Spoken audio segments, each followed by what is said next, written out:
വാർത്തയിൽ നിന്ന് ആരംഭിക്കുന്നു തലക്കെട്ടുകൾ. അയോധ്യ ക്ഷേത്ര ഉദ്ഘാടനത്തിൽ കോൺഗ്രസിൽ ആശയക്കുഴപ്പം തുടരുന്നു. വിട്ടുനിൽക്കണമെന്ന നിലപാടിൽ കേരള ബംഗാൾ ഘടകങ്ങൾ. മമതയ്ക്കും നിതീഷ് കുമാറിനും ലാലു പ്രസാദ് യാദവിനും എതിർപ്പ്. ബിജെപിയുടെ പരിപാടിയിൽ പങ്കെടുക്കില്ലെന്ന് ശിവസേന. തമിഴ് സൂപ്പർ താരം വിജയകാന്ത് അന്തരിച്ചു. സംസ്കാരം നാളെ വൈകിട്ട് ചെന്നൈയിൽ. വിടവാങ്ങിയത് സിനിമയിലും രാഷ്ട്രീയത്തിലും ഒരുപോലെ തിളങ്ങിയ താരം. അന്ത്യാഞ്ജലി അർപ്പിച്ച് ആയിരങ്ങൾ.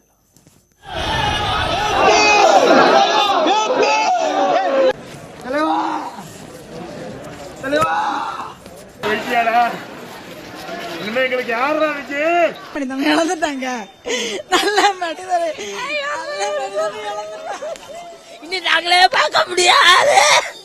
எங்களை பிடிச்சு போச்சு.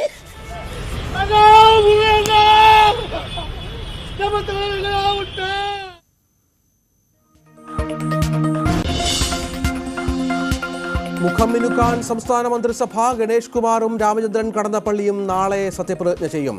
ഔദ്യോഗിക വസതി വേണ്ടെന്ന് ഗണേഷ്. പോരിനിടെ ഗവർണറും മുഖ്യമന്ത്രിയും നാളെ ഒരേ വേദി.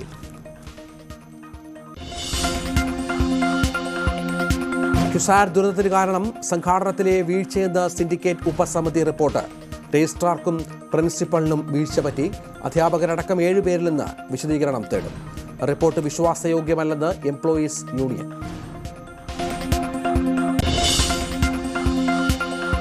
തൃശൂരിൽ സുരേഷ് ഗോപിയെ മുൻനിർത്തി പോരാട്ടം ഘടിപ്പിക്കാൻ ബിജെപി. ന്യൂസ് 18 അഭിമുഖത്തിൽ സ്ഥാനാർത്ഥിത്വം പ്രഖ്യാപിച്ച് വി മുരളീധരൻ.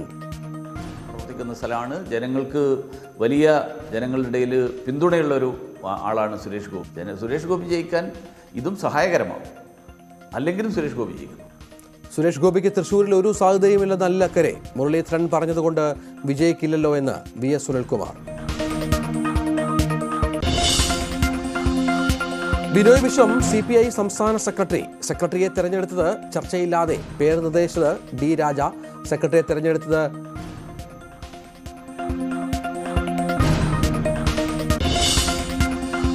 സംസ്ഥാനത്ത് 385 പേർക്ക് കൂടി കോവിഡ്. ഒരു മരണം കൂടി സ്ഥിരീകരിച്ചു. രാജ്യത്ത് 702 കോവിഡ് കേസുകൾ.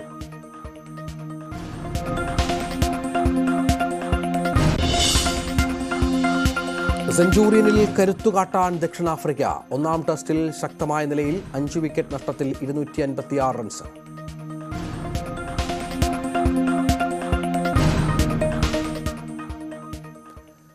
അയോധ്യ വിഷയത്തിൽ കോൺഗ്രസ് നേതൃത്വം കൂടുതൽ പ്രതിരോധത്തിലേക്ക്.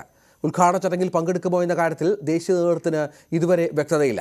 ഇന്ത്യ മുന്നണിയിലെ കക്ഷികൾക്ക് വ്യത്യസ്ത നിലപാടാണെന്നതും ചടങ്ങിൽ നിന്ന് വിട്ടുനിൽക്കുന്നത് തിരിച്ചടിയാകുമോ എന്ന ആശങ്കയുമാണ് കോൺഗ്രസിനെ കുഴക്കുന്നത്. MG മിഥുൻ തയ്യാറാക്കിയ റിപ്പോർട്ട്. രാമക്ഷേത്ര പ്രതിഷ്ഠാ ചടങ്ങുമായി ബന്ധപ്പെട്ട് കോൺഗ്രസ് ദേശീയ നേതൃത്വം കടുത്ത ആശയക്കുഴപ്പത്തിലാണ്. ഇത്തരത്തിൽ ദിഗ്വിജയ് സിംഗ് ആണ് സോണിയാഗാന്ധിയെ ചടങ്ങിൽ ക്ഷണിച്ചുവെന്നുള്ള ആദ്യ പ്രതികരണം നടത്തുന്നത്. പിന്നാലെ സോണിയാഗാന്ധിക്ക് പങ്കെടുക്കാൻ സാധിച്ചില്ല എങ്കിൽ കോൺഗ്രസിന്റെ ഏതെങ്കിലും ഒരു പ്രതിനിധി ഈ ഒരു ചടങ്ങിൽ പങ്കെടുക്കുമെന്ന് അദ്ദേഹം ആദ്യ പ്രതികരണം നടത്തുന്നു. പിന്നീടാണ് വലിയ വിവാദങ്ങളിലേക്ക് കാര്യങ്ങൾ പോകുന്നത്. ഇന്ത്യ മുന്നണി സഖ്യത്തിലെ പ്രധാനപ്പെട്ട പാർട്ടികളെല്ലാം തന്നെ ഈ ഒരു ചടങ്ങിൽ പങ്കെടുക്കില്ല എന്ന് വ്യക്തമാക്കി കഴിഞ്ഞു. തൃണമൂൽ കോൺഗ്രസും CPM-ഉം ഒപ്പം തന്നെ JDU അടക്കമുള്ള പാർട്ടികൾ നിലപാട് സ്വീകരിച്ചു കഴിഞ്ഞു. അതേസമയം SP ഉൾപ്പെടെയുള്ള പാർട്ടികൾ ഈ ഒരു ചടങ്ങിൽ പങ്കെടുക്കുമെന്നുള്ള പരസ്യ പ്രതികരണം നടത്തുകയും ചെയ്തു. ആദ്യം ശിവസേന ഇതുമായി ബന്ധപ്പെട്ട അറിയിച്ചിരുന്നത് ഈ ഒരു ചടങ്ങിൽ പങ്കെടുക്കുമെന്നായിരുന്നു. പക്ഷേ പിന്നീട് അവർ നിലപാട് മാറ്റുന്നതാണ് കാണാൻ സാധിച്ചത്. അതായത് ഇത് BJP നടത്തുന്ന ഒരു പരിപാടി മാത്രമാണുള്ളത്. BJPയുടെ പ്രകടന പത്രികയിലുള്ള വാഗ്ദാനമാണിത്. അത്തരത്തിലുള്ള ഒരു പരിപാടിയിൽ തങ്ങൾ എന്തിന് പങ്കെടുക്കണമെന്നുള്ള ചോദ്യമാണ് പ്രധാനമായും ഈ പാർട്ടികൾ മുന്നോട്ട് വെക്കുന്നത്. അതുകൊണ്ട് തന്നെ പങ്കെടുക്കാനാകില്ല എന്ന നിലപാട് ശിവസേനയും ഒരു ഘട്ടത്തിൽ സ്വീകരിച്ചു കഴിഞ്ഞിരിക്കുന്നു എന്നുള്ളത് തന്നെയാണ്. अरे वो राजनीति होती है. भारतीय जनता पार्टी के प्रोग्राम में कौन जाएगा? ये थोड़ी देश का राष्ट्रीय कार्यक्रम है. ये बीजेपी एक अपना खुद का उत्सव और प्रचार या सभा रैली ये कर रही है. उसमें पवित्रता कहाँ है? तो सर आप लोग उसके बाद जाएंगे? जरूर जाएंगे. क्यों नहीं जाएंगे? बीजेपी का कार्यक्रम खत्म होने के बाद जाएंगे. പക്ഷേ ഇക്കാര്യത്തിൽ കൃത്യമായ മറുപടി നൽകാൻ കോൺഗ്രസ് ദേശീയ നേതൃത്വത്തിന് ഇതുവരെയും സാധിച്ചിട്ടില്ല. കഴിഞ്ഞ ദിവസം ജനറൽ സെക്രട്ടറി KC വേണുഗോപാൽ ഇതുമായി ബന്ധപ്പെട്ടുള്ള ചോദ്യത്തിന് കൃത്യമായ മറുപടി നൽകാതെ BJPയുടെ അജണ്ടയിൽ വീഴില്ല എന്നുള്ള മറുപടി മാത്രമാണ് നൽകിയത്. ഇന്ന് കോൺഗ്രസിന്റെ 139ാമത് വാർഷിക ദിനമാണ്. മെഗാ റാലി ഉൾപ്പെടെയുള്ളവ നാഗ്പൂരിൽ അരങ്ങേറാനിരിക്കുന്ന ഒരു സാഹചര്യത്തിൽ കൂടിയാണ് മല്ലികാർജ്ജുൻ ഖാർഗെ അടക്കമുള്ള നേതാക്കൾ നാഗ്പൂരിലുണ്ടായിരുന്നു. അവിടെ വെച്ച് മാധ്യമപ്രവർത്തകരോടുള്ള ചോദ്യത്തിന് അദ്ദേഹം ഒഴിഞ്ഞു മാറുകയാണ് ചെയ്തത്. ഒരു വരി പോലും അദ്ദേഹം പറയാൻ ഈ ഒരു വിഷയത്തിൽ തയ്യാറായില്ല എന്നുള്ളത് തന്നെയാണ് ഏറ്റവും ശ്രദ്ധേയമായിട്ടുള്ള കാര്യം.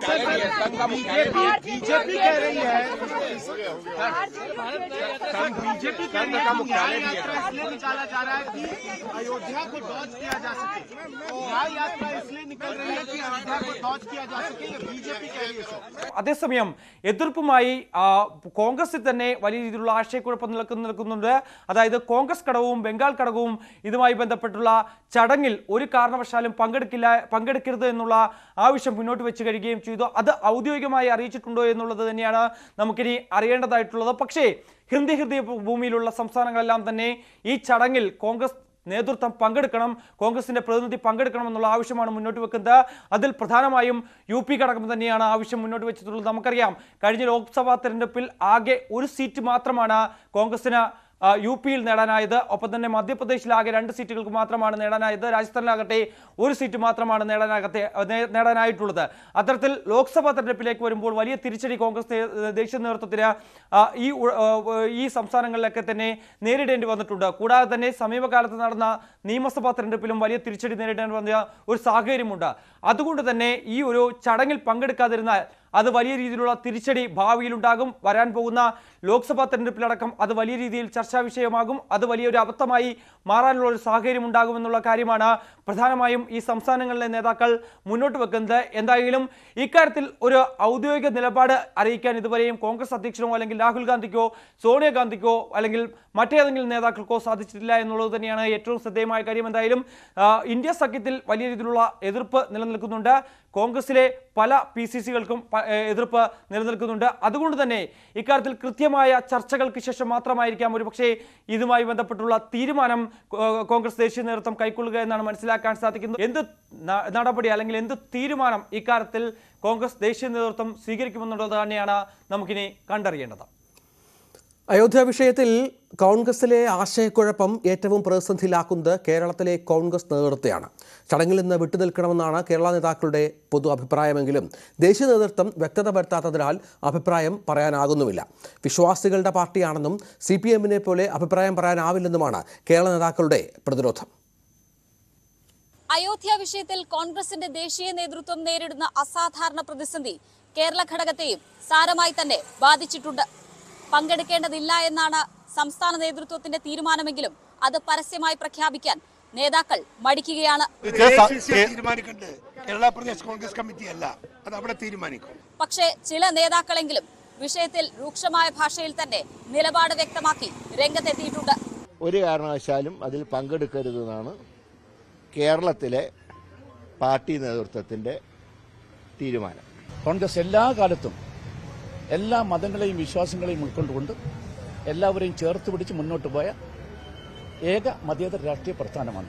ആ പ്രസ്ഥാനത്തിന് ഇതിലപ്പുറം മറ്റൊരു നിലപാട് സ്വീകരിക്കാൻ സാധ്യമല്ല. വിഷയത്തിൽ ദേശീയ നേതൃത്വത്തോട് കൃത്യമായി നിലപാട് അറിയിച്ചിട്ടുണ്ടെന്ന് ചില നേതാക്കൾ പറയുമ്പോഴും തന്നോട് ഈ വിഷയത്തിൽ നിലപാട് ആരാഞ്ഞിട്ടില്ലെന്നാണ് KPCC അധ്യക്ഷൻ വ്യക്തമാക്കുന്നത്. ഇപ്പോൾ കോൺഗ്രസിന് പാർട്ടിക്കുള്ളിലും ഇന്ത്യ മുന്നണിയിലെ കക്ഷികളുമായിട്ടും കൂടിയാലോചിച്ച് ഉചിതമായൊരു തീരുമാനം പാർട്ടിയുടെ ദേശീയ നേതൃത്വം സ്വീകരിക്കും. അതിൽ കേരളത്തിലെ പാർട്ടിയുടെ വികാരം ഞങ്ങൾ ശ്രീ KC വേണുഗോപാലിനെ അറിയിച്ചിട്ടുണ്ട്. ഞങ്ങൾ KPCCയോട് അഭിപ്രായം ചോദിച്ചാൽ KPCC അഭിപ്രായം പറയും. ഇത് പറയേണ്ടുന്നത് ഞങ്ങളല്ല, അതിനെക്കുറിച്ച് പറയേണ്ടത് അഖിലേന്ത്യാ കോൺഗ്രസ് കമ്മിറ്റിയാണ്.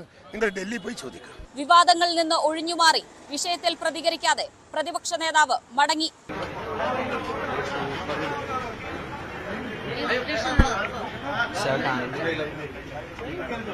സമസ്തയടക്കമുള്ളവർ നിലപാട് കടുപ്പിച്ച് രംഗത്തെത്തുമ്പോൾ കോൺഗ്രസിന്റെ ന്യായീകരണം ഇങ്ങനെ. CPM-ന് മതവിശ്വാസമില്ല. അപ്പൊ CPM-ന് ഇഷ്ടമായിട്ട് എളുപ്പത്തെ ഒരു തീരുമാനം എടുക്കാം. കോൺഗ്രസിനകത്ത CPM-ന്റെ ഐഡിയോളജി അല്ല, BJP-യുടെ ഐഡിയോളജിയും അല്ല. നമ്മൾ ഹിന്ദുത്വയെ ഒരു രാഷ്ട്രീയ ഡോക്ട്രിനായിട്ട് കാണുന്നു. അത് ഹിന്ദു മതത്തിനെ ബന്ധപ്പെട്ട ഒരു വിശ്വാസമല്ല ഹിന്ദുത്വം. അതുകൊണ്ട് ഞങ്ങൾ CPM അല്ല, ഞങ്ങൾ BJP അല്ല, ഞങ്ങൾക്ക് ഞങ്ങളുടെ സ്വന്തം തീരുമാനം എടുക്കാൻ നിങ്ങൾ സമയം തരും. ലോക്സഭാ തെരഞ്ഞെടുപ്പ് അടുത്തിരിക്കെ വിഷയത്തെ കരുതലോടെ കൈകാര്യം ചെയ്യാനാണ് സംസ്ഥാന നേതൃത്വത്തിന്റെ തീരുമാനം. ഐശ്വര്യാനിൽ, ന്യൂസ് 18 തിരുവനന്തപുരം. ക്യാപ്റ്റന് വിട.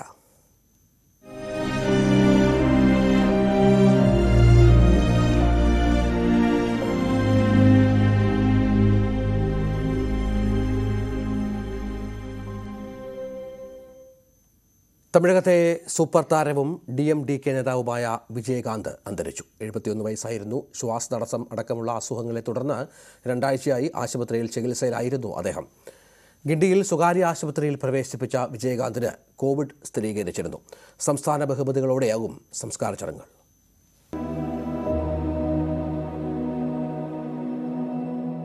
തമിഴകത്തിന്റെ ക്യാപ്റ്റൻ വിടവാങ്ങി. 80കളിലും 90കളിലും തമിഴകത്തിന് ത്രസിപ്പിക്കുന്ന സൂപ്പർ ഹിറ്റുകൾ സമ്മാനിച്ച വിജയകാന്ത്. പ്രിയ നായകന്റെ വിയോഗം ഉൾക്കൊള്ളാനാകുന്നില്ല തമിഴകത്തിന്.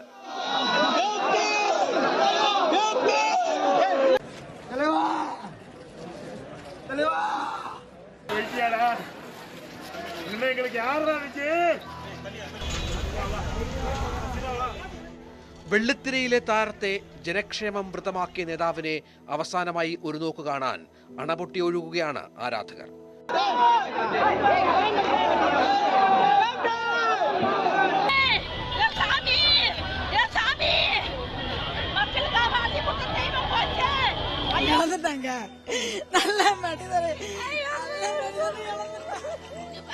நாங்களே பார்க்க முடியாது, இனி நாங்களே பார்க்க முடியாது, எங்களை பிடிச்சு போச்சு.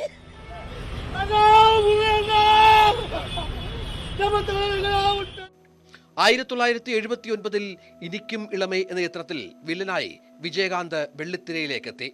1981 സട്ടം ഒരു ഇരുട്ടറൈ എന്ന ചിത്രത്തിലൂടെ തമിഴ് പ്രേക്ഷക മനസ്സുകളിൽ നായകസ്ഥാനം.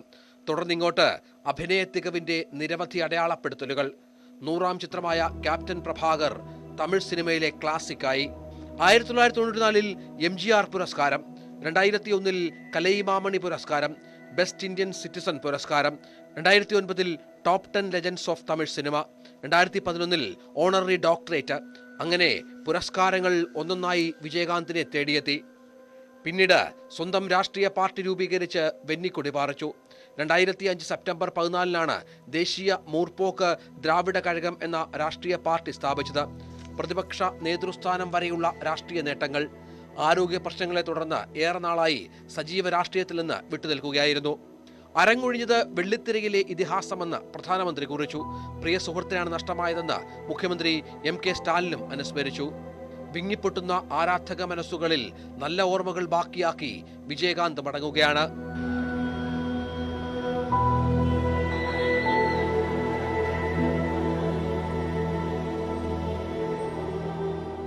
സംസ്ഥാന ബഹുമതികളോടെ നാളെയാണ് സംസ്കാര ചടങ്ങുകൾ. News desk, news 18.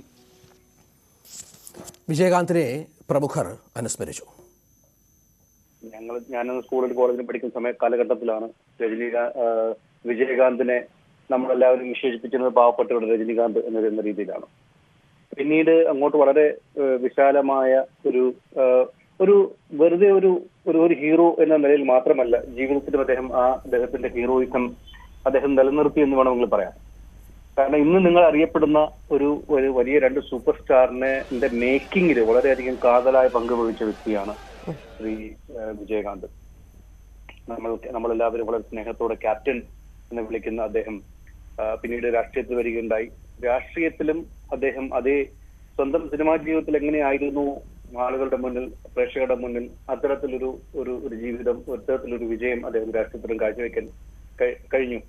എന്റെ ഒരു ഉറ്റ സുഹൃത്തായിരുന്നു. വളരെ വർഷങ്ങൾ കൊണ്ട് മോർ ദാൻ 43 ഇയേഴ്സ് എനിക്ക് അടുപ്പം ഉണ്ടായിരുന്നു.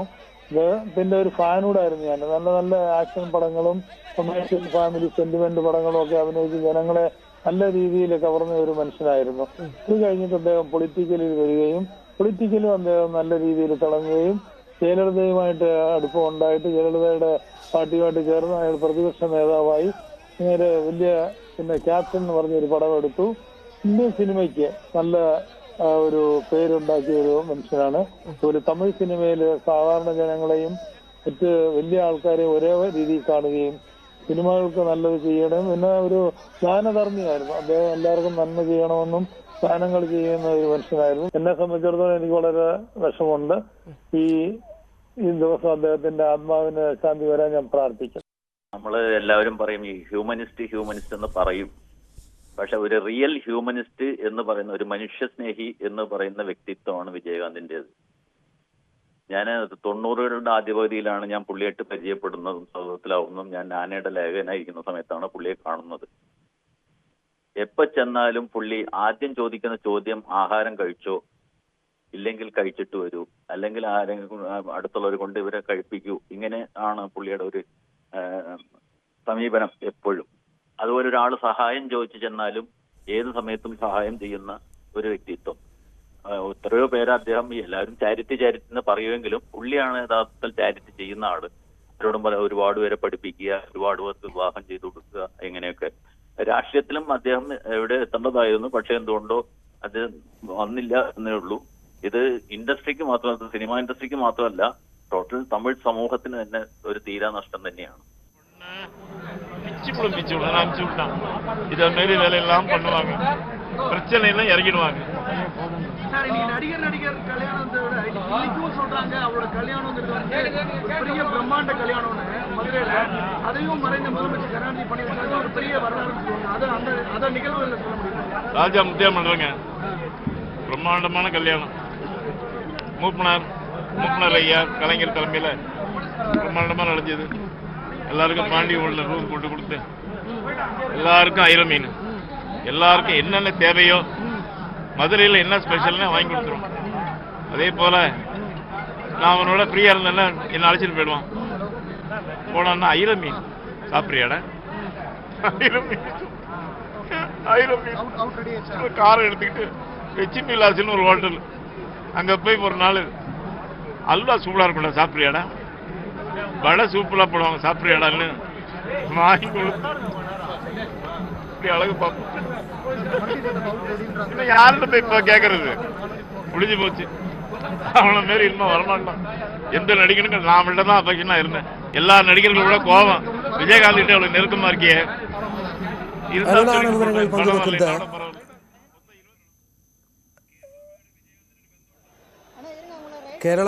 കേരളവുമായി ഏറെ അടുപ്പം പുലർത്തിയ നേതാവ് കൂടിയായിരുന്നു വിജയകാന്ത്. സിനിമാ രംഗത്തിളങ്ങുമ്പോഴും കേരളത്തോട് അദ്ദേഹം ഒരു പ്രത്യേക ബന്ധം കാത്തുസൂക്ഷിച്ചിരുന്നു. അരുൺ, കേരളത്തിനും മറക്കാനാവില്ല. വിജയകാന്തിൻ്റെ നിരവധിയായ ചിത്രങ്ങൾ ഇവിടെയും വലിയ പ്രേക്ഷക ശ്രദ്ധ ആകർഷിച്ചിട്ടുണ്ട്. ഒപ്പം കേരളത്തെയും അദ്ദേഹം ഏറെ സ്നേഹിച്ചിരുന്നു. അദ്ദേഹത്തിൻ്റെ കേരളത്തോടുള്ള സ്നേഹം, ബന്ധം എങ്ങനെയാണ് ഓർത്തെടുക്കുക? അരുൺ.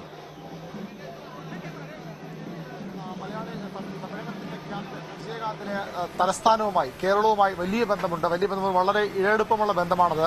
അദ്ദേഹം ദീർഘനാൾ തിരുവനന്തപുരത്ത് താമസിച്ചിരുന്നു. എല്ലാ വ്യാഴാഴ്ചയും, അദ്ദേഹം മധുര സ്വദേശിയാണ്. മധുരയിൽ നിന്ന് എല്ലാ വ്യാഴാഴ്ചയും പാസഞ്ചർ ട്രെയിനിൽ കയറി തിരുവനന്തപുരത്ത് വന്ന് അദ്ദേഹത്തിന്റെ ഒരു സുഹൃത്തുണ്ട്. ആ കഥകളിലേക്ക് നമുക്ക് പോകാം. ഞാനിപ്പോൾ ഉള്ളത് ചാലയിലെ ഈ തെരുവിലാണ്. വിജയകാന്ത് ദീർഘനാൾ വന്നുപോയിരുന്ന തെരുവാണ്. ആ തെരുവിൽ, ചാല കമ്പോളത്തിന്റെ തെരുവിൽ ഞാനുണ്ട്. ഇവിടെ അദ്ദേഹത്തെപ്പറ്റി ഓർമ്മയുള്ള ഒരാളുണ്ട്. അദ്ദേഹത്തിന്റെ ആ കാലം ഓർത്തെടുക്കാൻ കഴിയുന്ന ഒരാളുണ്ട്. അദ്ദേഹത്തിനെ നമുക്ക് സംസാരിക്കാം. പത്മനാഭൻ എന്നാണ് അദ്ദേഹത്തിന്റെ പേര്. അദ്ദേഹം തന്നെ പരിചയപ്പെടുത്തും. ചേട്ടാ, പത്മനാഭൻ എന്നാണ് ചേട്ടന്റെ പേര്. എന്താണ് വിജയകാന്തുമായുള്ള ചേട്ടന്റെ അടുപ്പം? അതായത് വിജയകാന്ത് വന്നിട്ട് ഇപ്പോൾ അല്ല, ഒരു 40 വർഷമായിട്ട് മുമ്പേ നമ്മുടെ ഒരു ചേട്ടത്തിയുടെ ബ്രദറുമായിട്ട് ഇയാൾ വലിയ അടുപ്പത്തിലാണ്.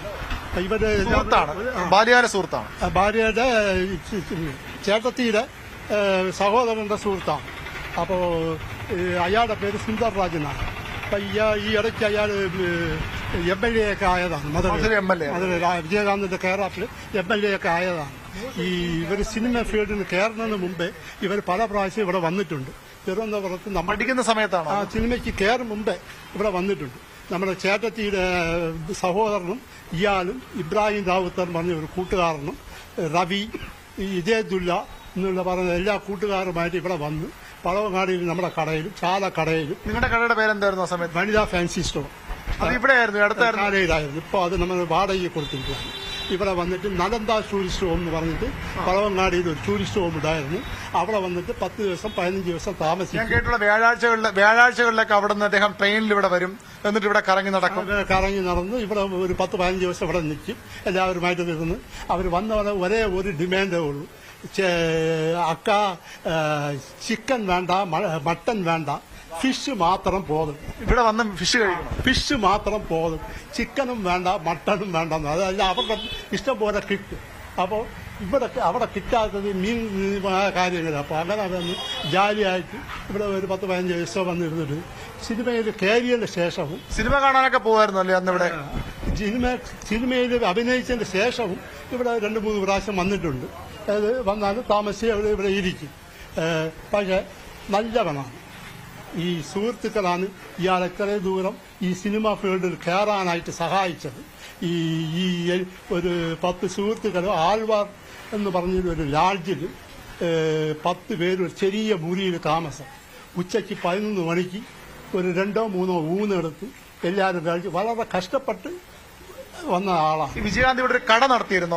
നിങ്ങളുടെ കട പിന്നീട് അദ്ദേഹം ഏറ്റെടുത്ത് നടത്തി. വന്നിട്ട് എന്റെ വലിയച്ഛന്റെ കടയായിരുന്നു ജ്യോതി ജുവലറി എന്നുള്ള കട.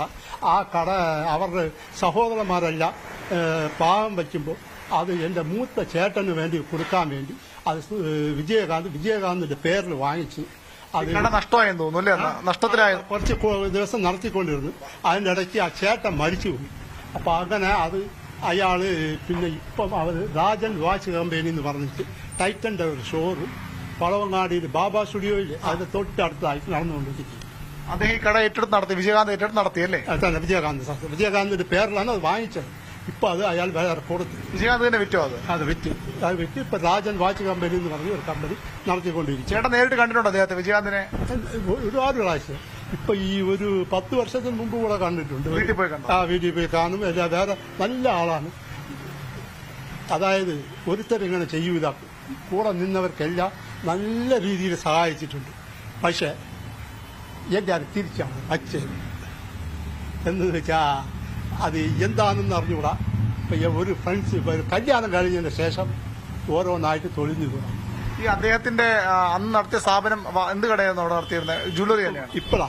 അന്ന് പണ്ട് നടത്തിയിരുന്നത് ജ്യോതി ജുവലറി മാത്രം പേരായിരുന്നാലും ഗോൾഡ് കവറിംഗിന്റെയും ഈ സൗത്ത് ഇന്ത്യയിൽ വെച്ച് ഈ എറണാകുളം വിട്ട പിന്നെ മേക്കപ്പ് സാധനങ്ങളുടെ കളവറയാണ് ജ്യോതി ജുവലറി എന്ന് പറയുന്നത്. എത്ര വർഷം നടത്തി ഗോൾഡ് കവറിങ്ങും അത് 1945 മുതൽ നടത്തിക്കൊണ്ടിരുന്നതാണ്. അച്ഛനും വലിയച്ഛനും എല്ലാമായിട്ട്. അത് അച്ഛൻ പിന്നെ മാറി വനിതാ ഫാൻസി സ്റ്റോറിന് ആക്കിയതിനു ശേഷം വലിയച്ഛൻ മാത്രം നടത്തിക്കൊണ്ടിരുന്നു. പിന്നെ അത് മക്കളൊന്നും ശരിയില്ലാത്തതുകൊണ്ട് അതങ്ങനെ വിൽക്കേണ്ടി വന്നവർക്ക്. വിജയം നടത്തിയതും ഇത് തന്നെയാണ് ഈ ജോലി. അത് തന്നെ എന്റെ ഗോൾഡ് കവർ ചേട്ടത്തിയുടെ സഹോദരന്റെ ഇതിൽ നടത്തിക്കൊണ്ടിരുന്നു. എന്റെ മൂത്ത ചേട്ടനാണ് അവിടെ മെയിനായിരുന്നത്. കണ്ണെന്ന് പറഞ്ഞിട്ട് അയാളാണ് മെയിനായിട്ട് ഇരുന്നത്. അയാളുടെ മരണത്തിന് ശേഷം പിന്നെ അത് അയാൾക്ക് അതിൽ താല്പര്യമില്ലാതാക്കി. അങ്ങനെ അത് വാച്ച് കടക്കി കൊടുത്തു. അദ്ദേഹം ഓണത്തിനൊക്കെ ഇവിടെ വരുമായിരുന്നോ? കേരളത്തിന്റെ ഭക്ഷണമൊക്കെ ഇടയ്ക്കിടയ്ക്ക് വരും. ചേട്ടന്റെ മരണത്തിന് വന്നിരുന്നു. വന്നിരുന്നു. ഏത് വർഷമാണ്? അത് വന്നിട്ട് 1985. നടനായ ശേഷമാണ്. വലിയ നടനായ അതിനുശേഷം നമ്മളും അവിടെ പോകും എല്ലാം. പിന്നെ വലിയ ബിസി ആയതിനു ശേഷം പിന്നെ ഇവിടെ വറക്കില്ല. കോണ്ടാക്ട് ഉണ്ടോ? നിങ്ങൾ അവിടെ പോയി കണ്ടിട്ടുണ്ടോ? ഒരു 10 വർഷത്തിന് മുമ്പൊക്കെ കൊണ്ടുപോയി കണ്ടിട്ടുണ്ട്. ഈ ഭക്ഷണപ്രിയനായിരുന്നു അദ്ദേഹം. ഭക്ഷണപ്രിയനായിരുന്നു. നല്ല അതായത് മീനാണ് കൂടുതൽ ഇഷ്ടം. ബാക്കി നല്ല രീതിയിൽ ആഹാരം കഴിക്കും. പത്മനാഭസ്വാമി ക്ഷേത്രത്തിലൊക്കെ പോകുമായിരുന്നു അദ്ദേഹം? ക്ഷേത്രത്തിലൊക്കെ വലുതായിട്ട് പോവില്ല. വലുതായിട്ട് അങ്ങനെ പോകും. വിശ്വാസമാണ്. എല്ലാം ഉണ്ട്, എല്ലാം ശരി തന്നെ. പക്ഷേ ഒരു ടൈപ്പ് അത് ജാതി ടൈപ്പാണ്. വേറെ പക്ഷെ ആരെയും പറ്റിക്കണമെന്നോ അതോ ഇത് ഒന്നുമില്ല. നല്ലതുപോലെ അറിയാം. എന്റെ ആളിയെന്ന് അടക്കം എല്ലാവർക്കും നല്ലതുപോലെ ചെയ്യും. നല്ലതുപോലെ എത്ര ആൾ MLA ആയിരുന്നു? അയാള് മധുരയിലെ മേற்கு തൊകുതി MLA ആയിരുന്നു. അതായത് ഇവരും ജയലളിതയും ഒരുമിച്ച് അലയൻസ് ആയിരുന്നു. അപ്പോൾ ഇവർക്ക് മിനിസ്റ്റർ ആയിരുന്നു. ഇയാൾ മിനിസ്റ്റർ ആയില്ല, MLA ആയിരുന്നു. പിന്നെ ഇവർ ഒരു 7 പേരായിട്ട് മാറി അത് അങ്ങനെ രാഷ്ട്രീയത്തിൽ വലിയ ഇതായിപ്പോയി. അതിൽ ഇയാൾക്ക് കുറച്ച് പ്രയാസം ഉണ്ടായിരുന്നു. പക്ഷേ ഇവരുടെ കൂടെ നിന്നവർ തന്നെ സുന്ദർരാജന്റെ പേരല്ലേ? മാരി അതായത് കുറച്ച് പ്രയാസം ഉണ്ടായിരുന്നു. ഇപ്പൊ ഈ അദ്ദേഹം മരിച്ചു എന്ന് പറയുമ്പോൾ ഒരു വലിയ ഇതുണ്ട് സാർ. വെച്ചാൽ നല്ലവനാണ്, വെച്ചാൽ അത്രയ്ക്ക് നല്ല ആളാണ്. വെച്ചാൽ ഒരുപാട് സഹായം ചെയ്തിട്ടുണ്ട്, നല്ല രീതിയിൽ സഹായം ചെയ്തിട്ടുണ്ട്. മകനല്ലേ ഇതെന്റെ മകൻ. അതെ, ഇദ്ദേഹത്തിന്റെ മകൻ കാർത്തികും വിജയകാന്തിനെ നേരിട്ട് കണ്ടിട്ടുണ്ട്. നേരിട്ട് പല പ്രാവശ്യം കണ്ടിട്ടുണ്ട്. ഇങ്ങനെ അവിടെ സിനിമയുടെ ഷൂട്ടിങ്ങിനൊക്കെ പോയിട്ടുണ്ട്. എവിടെയാണ്? തമിഴ്നാട്ടില്, പിന്നെ കാരക്കുടി ആ ഏരിയയിലൊക്കെ പോയിട്ടുണ്ട്. പോയ ഫുഡ് കഴിക്കാതെ വിടത്തില്ല, നല്ല ഒരു സ്നേഹമായിരുന്നു. ഈ കഥകളൊക്കെ അദ്ദേഹം പറഞ്ഞിട്ടുണ്ടോ? കുറേ പറഞ്ഞിട്ടുണ്ട്. അങ്ങനെ ഇങ്ങനെ എത്ര പാടുപെട്ടാണ് വന്നിട്ടുള്ളത് സിനിമയിൽ വന്നത്. പിന്നെ ഇവിടെ ഈ ട്രിവാൻഡ്രത്ത് അറിഞ്ഞിരുന്നൊക്കെ എല്ലാ കാര്യങ്ങളും പറഞ്ഞിട്ടുണ്ട്. തിരുവനന്തപുരമുള്ള ബന്ധമൊക്കെ പറഞ്ഞിട്ടുണ്ട്. എല്ലാം പറഞ്ഞിട്ടുണ്ട്. എന്തൊക്കെയാണ് ഓർമ്മയുള്ള കാര്യങ്ങൾ? ഇവിടെ വന്ന് മീൻ കഴിക്കാൻ വരുന്നത്, പിന്നെ മ്യൂസിയത്തിൽ കറങ്ങിയത്, ശംഖുമുഖത്ത് പോയത് എല്ലാം പറഞ്ഞിട്ടുണ്ട്. പിന്നെ അദ്ദേഹം ഈ സിനിമാ മേഖലയായിട്ട് ബന്ധമൊക്കെ പറഞ്ഞിട്ടുണ്ട്. ഇവിടെ വന്നിട്ട് ഇവിടെ സിനിമ അഭിനയിക്കാൻ ശ്രമിച്ചിട്ടാണ് വന്നത്. ബെസ്റ്റ് ഫ്രണ്ട് സത്യരാജാണ്, അങ്ങനെയൊക്കെ പറഞ്ഞിട്ടുണ്ട്. പിന്നെ ഫുഡ് എങ്ങനെ എല്ലാവർക്കും ഫുഡ് കൊടുത്ത് അങ്ങനെ ജീവിക്കണം, അങ്ങനെയുള്ള ഇതൊക്കെ പറഞ്ഞിട്ടുണ്ട്. ഫുഡ് വേസ്റ്റ് ചെയ്താക്കാൻ ഇഷ്ടമല്ല. പിന്നെ നമ്മുടെ അപ്പൂപ്പനുണ്ട്, സുന്ദർരാജനുണ്ട്, അവരെ വെച്ചാണ് കൂടുതൽ അടുപ്പമായത്. പിന്നെ അവരുടെ വീട്ടിൽ ഒരു ദിവസം പോയപ്പോഴും ഫുഡ് എപ്പോഴും ഒരു 100 പേർക്ക് ഫുഡ് റെഡി ആയിരിക്കും അവിടെ, കഴിക്കാതെ വിടത്തില്ല. അങ്ങനെ അവിടുത്തെ ഒരു ക്ഷേത്രത്തിലൊക്കെ വിളിച്ചോണ്ട് വടപള്ളി ക്ഷേത്രത്തിൽ ഫോട്ടോസൊക്കെ കയ്യിലുണ്ടോ അവിടെ പോയത്? ഫോട്ടോസൊക്കെ പണ്ട് എടുത്താണ്, കുറെ കാലമായി പോയിട്ട്. ഇപ്പൊ വയ്യാതായപ്പോ കൂടുതൽ ഈ പ്രോബ്ലം വരുന്നതുകൊണ്ട് നമ്മൾ കൂടുതലൊന്നും വിട്ടില്ല. അങ്ങനെ ഒരു ഇഷ്യൂ ഉണ്ട്. Thank you.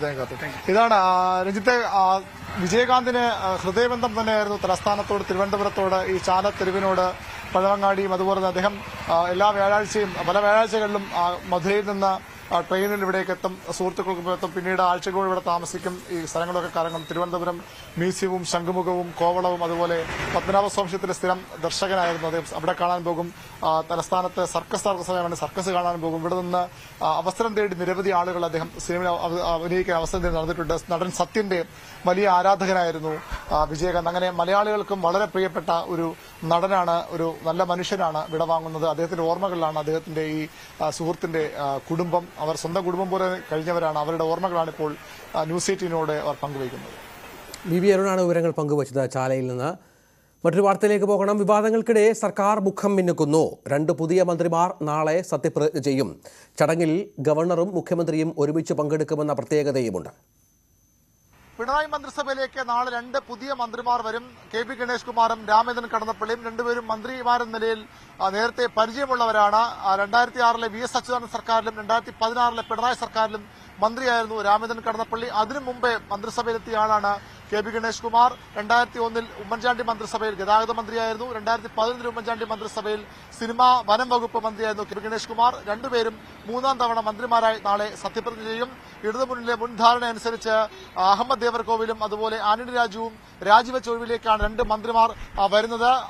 ഇവർ ഭരിച്ചിരുന്ന വകുപ്പുകൾ തന്നെയാണ് സ്വാഭാവികമായും 2 മന്ത്രിമാർക്കും. അതായത് ഗതാഗത വകുപ്പ് കെ പി ഗണേഷ് കുമാറിനും തുറമുഖ പുരാവസ്തു വകുപ്പ് അഹമ്മദ് ദേവർകോവിൽ നൽകാനാണ് മുന്നണിയിലെ ധാരണ. മുഖ്യമന്ത്രിയാണ് വകുപ്പുകളുടെ വിഭജനം പൂർത്തിയാക്കി ഗവർണർ അറിയിക്കേണ്ടത്. അത്തരമൊരു തീരുമാനമാണ് മുഖ്യമന്ത്രി സ്വീകരിക്കുകയെന്ന് അറിയുന്നു. എന്നാൽ ഇതിലൊരു ട്വിസ്റ്റ് ഉള്ളത്, ഗതാഗതം കിട്ടിയില്ലെങ്കിലും പ്രശ്നമില്ല, സിനിമാ വകുപ്പ് വേണമെന്ന് സിനിമാക്കാരൻ കൂടിയായ മന്ത്രി കെ പി ഗണേഷ് കുമാർ സർക്കാരിനോട് ആവശ്യപ്പെടുന്നു എന്നുള്ള ഏറ്റവും പ്രധാനപ്പെട്ട കാര്യം.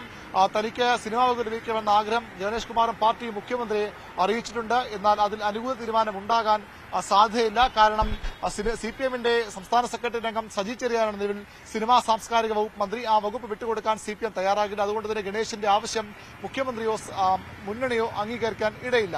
ഏതായാലും നാളെ 2 മന്ത്രിമാരും സത്യപ്രതിജ്ഞ ചെയ്ത് അധികാരമേറ്റെടുക്കും. രാജ്ഭവനിൽ ആണ് സത്യപ്രതിജ്ഞ ചടങ്ങുകൾ. രാജ്ഭവനിലെ ഓഡിറ്റോറിയത്തിലാണ് സാധാരണ കഴിഞ്ഞ മന്ത്രിമാരൊക്കെ സത്യപ്രതിജ്ഞ നടത്തിയത്. പക്ഷേ ഇപ്പോൾ 1000-ലധികം പേർക്ക് ഇരിക്കാൻ പറ്റുന്ന പുതിയ പന്തൽ, പ്രത്യേക താൽക്കാലിക പന്തൽ രാജ്ഭവനിലെ പാർക്കിംഗ് ഏരിയയിൽ തയ്യാറാകുന്നുണ്ട്. അവിടെയാകും സത്യപ്രതിജ്ഞ ചടങ്ങുകളിൽ പങ്കെടുക്കാനായി ഗവർണർ ആരിഫ് മുഹമ്മദ് ഖാൻ ഇന്ന് വൈകിട്ട് തലസ്ഥാനത്തെത്തും. അദ്ദേഹം ഔറംഗാബാദിൽ നിന്നാണ് തലസ്ഥാനത്തേക്ക് വരുന്നത്. നാളെ സത്യപ്രതിജ്ഞയ്ക്ക് ശേഷം അദ്ദേഹം തിരികെ മുംബൈയിലേക്ക് പോവുകയും ചെയ്യും. ഏറ്റവും പ്രധാനപ്പെട്ട കാര്യം, സർക്കാർ ഗവർണർ പോരെ അതിന്റെ പാരമ്യത്തിൽ നിൽക്കുന്ന സമയത്താണ് ഈ സത്യപ്രതിജ്ഞ ചടങ്ങ് എന്നുള്ളതാണ്. നമുക്കറിയാം, സംസ്ഥാനത്തെ ഭരണഘടനാ സംവിധാനങ്ങൾ തകരുന്നു എന്ന ഗുരുതരമായ ആരോപണം ഗവർണർ വാർത്താക്കുറിപ്പിലൂടെ ഉന്നയിച്ചിരിക്കുന്നു. അതിന് മറുപടി എന്നോണം ഗവർണറുടെ പ്രവർത്തനങ്ങൾ അതൃപ്തി രേഖപ്പെടുത്തിക്കൊണ്ട് ഗവർണർ ഭരണഘടനാപരമായി പ്രവർത്തിക്കാൻ സർക്കാർ അനുവദിക്കുന്നില്ലെന്ന പരാതിയുമായി രാഷ്ട്രപതിയെയും പ്രധാനമന്ത്രിയും മുഖ്യമന്ത്രി കത്തിലൂടെ സമീപിച്ചിട്ടുണ്ട്. അത്തരമൊരു സാധ്യത നിലനിൽക്കുമ്പോഴാണ് നാളെ മുഖ്യമന്ത്രിയും ഗവർണറും മുഖാമുഖം കാണുന്നു, ഒരേ വേദി പങ്കിടുന്നുവെന്ന അസാധാരണമായ ഒരു കാര്യം നാളെ ഉണ്ടാകും. നാളെ വൈകിട്ട് 4 മണിക്ക് രാജ്ഭവനിലാണ് സത്യപ്രതിജ്ഞ ചടങ്ങ്. അവിടെ സ്വാഭാവികമായും മുഖ്യമന്ത്രിയും ഗവർണറും പരസ്പരം കൈകൊടുക്കുന്നത് സൗഹൃദ സംഭാഷണം നമുക്ക് കാണാനാകും. അങ്ങനെ രാഷ്ട്രീയ കൗതുകമുള്ള മുഹൂർത്തമായി കൂടി അത് മാറും. മന്ത്രിമന്ദിരം വേണ്ടെന്ന് കെ ബി ഗണേഷ് കുമാർ നിലപാടെടുത്തോടെ മൻമോഹൻ ബംഗ്ലാവ് ഒഴിഞ്ഞുകിടക്കും. മന്ത്രിമാർ വാഴില്ലെന്ന കുപ്രസിദ്ധിയുള്ള ബംഗ്ലാവ് ഒഴിഞ്ഞുകിടക്കുന്നതും ഒരു കൗതുകമാണ്.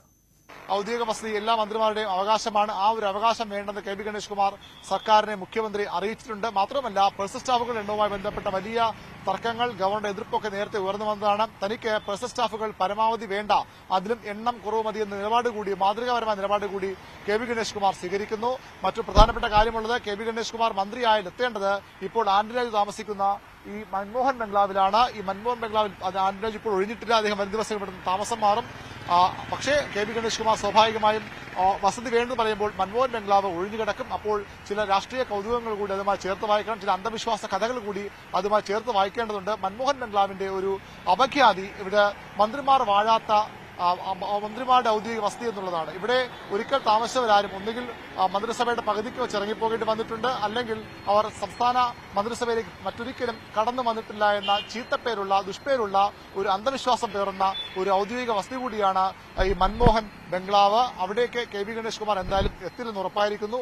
അത് അന്ധവിശ്വാസത്തിന്റെ പേരിലാണെന്ന് ഒരുപക്ഷെ വിമർശനം ഉണ്ടായേക്കാം. പക്ഷേ അദ്ദേഹവുമായി ബന്ധപ്പെട്ട അദ്ദേഹത്തിന്റെ പാർട്ടി നേതൃത്വം പറയുന്നത് ചെലവ് ചുരുക്കലിന്റെ ഭാഗമായി ഗണേഷ് കുമാറിന് തിരുവനന്തപുരത്ത് കൊടപ്പരക്കുന്നിൽ അദ്ദേഹത്തിന് സ്വകാര്യ വസതിയുണ്ട്. അതുകൊണ്ട് തന്നെ സർക്കാർ ചെലവിൽ താമസം വേണ്ട എന്ന ഒരു മാതൃകാപരമായ നിലപാട് ഗണേഷ് കുമാർ സ്വീകരിക്കുന്നുവെന്നാണ് അദ്ദേഹത്തിന്റെ പാർട്ടിയുടെ ഭാഷ്യം. തൃശൂരിൽ സുരേഷ് ഗോപിയുടെ സ്ഥാനാർത്ഥിത്വം ഉറപ്പിച്ചു കേന്ദ്രമന്ത്രി വി മുരളീധരൻ. ഒരു വോട്ടിനെങ്കിലും സുരേഷ് ഗോപി വിജയിക്കുമെന്ന ആത്മവിശ്വാസം മുരളീധരൻ പ്രകടിപ്പിച്ചു. ന്യൂസ് 8ന്റെ Q18 നൽകിയ അഭിമുഖത്തിലായിരുന്നു മുരളീധരന്റെ വാക്കുകൾ. ഏതെങ്കിലും ഒരു മുന്നണി തങ്ങളുടെ സ്ഥാനാർത്ഥി തോൽക്കുമെന്ന് പറയുമോ എന്നായിരുന്നു CPI നേതാവ് VS സുനിൽകുമാറിന്റെ ഇതിനോടുള്ള പ്രതികരണം. BJPക്ക് വെള്ളി വേണോ വെങ്കലം വേണോ എന്നത് തീരുമാനിക്കാനാണ് സുരേഷ് ഗോപി മത്സരിക്കുന്നതെന്നായിരുന്നു അനിൽ അക്കരയുടെ വാക്കുകൾ. വി വിനോദിന്റെ റിപ്പോർട്ട്. പാർലമെന്റ് തിരഞ്ഞെടുപ്പ് ചർച്ചകൾക്ക് ചൂട് പകരുന്നതാണ് വി മുരളീധരൻ നടത്തിയ പരാമർശം. തൃശൂരിൽ സുരേഷ് ഗോപി സ്ഥാനാർത്ഥിയാകുമെന്ന് വി മുരളീധരൻ ഉറപ്പിച്ചു പറയുന്നു. ഔദ്യോഗിക പ്രഖ്യാപനം അല്ലെങ്കിൽ കൂടി അങ്ങനെ ഒരു ആശയക്കുഴപ്പം പോലും അവശേഷിപ്പിക്കാതെ തൃശൂരിൽ സുരേഷ് ഗോപി മത്സരിക്കുമെന്ന് വി മുരളീധരൻ പറയുന്നു. മാത്രവുമല്ല, ക്രൈസ്തവ മേഖലയുടെ ഒരു പിന്തുണ കൂടി ആർജിക്കാനുള്ള നടപടികളുമായി പാർട്ടി മിഷണറി ആ നിലയിലേക്കും മാറിയിട്ടുണ്ട്. പ്രധാനമന്ത്രിയുടെ സന്ദർശനമുണ്ട്. മുരളീധരൻ പറയുന്നത് പ്രകാരം പ്രധാനമന്ത്രി വന്നാലും ഇല്ലെങ്കിലും ഒരു വോട്ടിനെങ്കിലും സുരേഷ് ഗോപി ജയിക്കുമെന്നാണ്. തൃശ്ശൂരും സ്വാഭാവികമായിട്ടും ഞങ്ങൾ ജയിക്കാൻ ആഗ്രഹിക്കുന്ന മണ്ഡലം തന്നെയാണ്. കാരണം സുരേഷ് ഗോപി അവിടെ സജീവമായിട്ട് പ്രവർത്തിക്കുന്ന സ്ഥലമാണ്. ജനങ്ങളുടെ ഇടയിൽ പിന്തുണയുള്ളൊരു ആളാണ് സുരേഷ് ഗോപി. അതുകൊണ്ട് സുരേഷ് ഗോപിയെ ജയിപ്പിക്കാൻ വേണ്ടിയിട്ടാണ് പ്രധാനമന്ത്രി ഇപ്പോൾ അവിടെ പോയി നിൽക്കുന്നത്. അതൊന്നുമില്ല. സുരേഷ് ഗോപി ജയിക്കാൻ ഇതും സഹായകരമാവും. അല്ലെങ്കിലും സുരേഷ് ഗോപി ജയിക്കും. അതേസമയം കോൺഗ്രസിനെ സംബന്ധിച്ച് ഒരു ആശങ്കയില്ലെന്നും സുരേഷ് ഗോപി മത്സരിക്കുന്നത് വെള്ളി വേണോ വെങ്കലം വേണോ BJPക്ക് എന്നത് തീരുമാനിക്കാനാണെന്നും അനിൽ അക്കര പ്രതികരിച്ചു.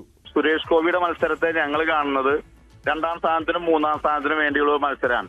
അത് വെള്ളി വേണോ വെങ്കലം വേണോ എന്നുള്ളത് CPM-ഉം BJPയും തീരുമാനിക്കേണ്ട കാര്യമാണ്.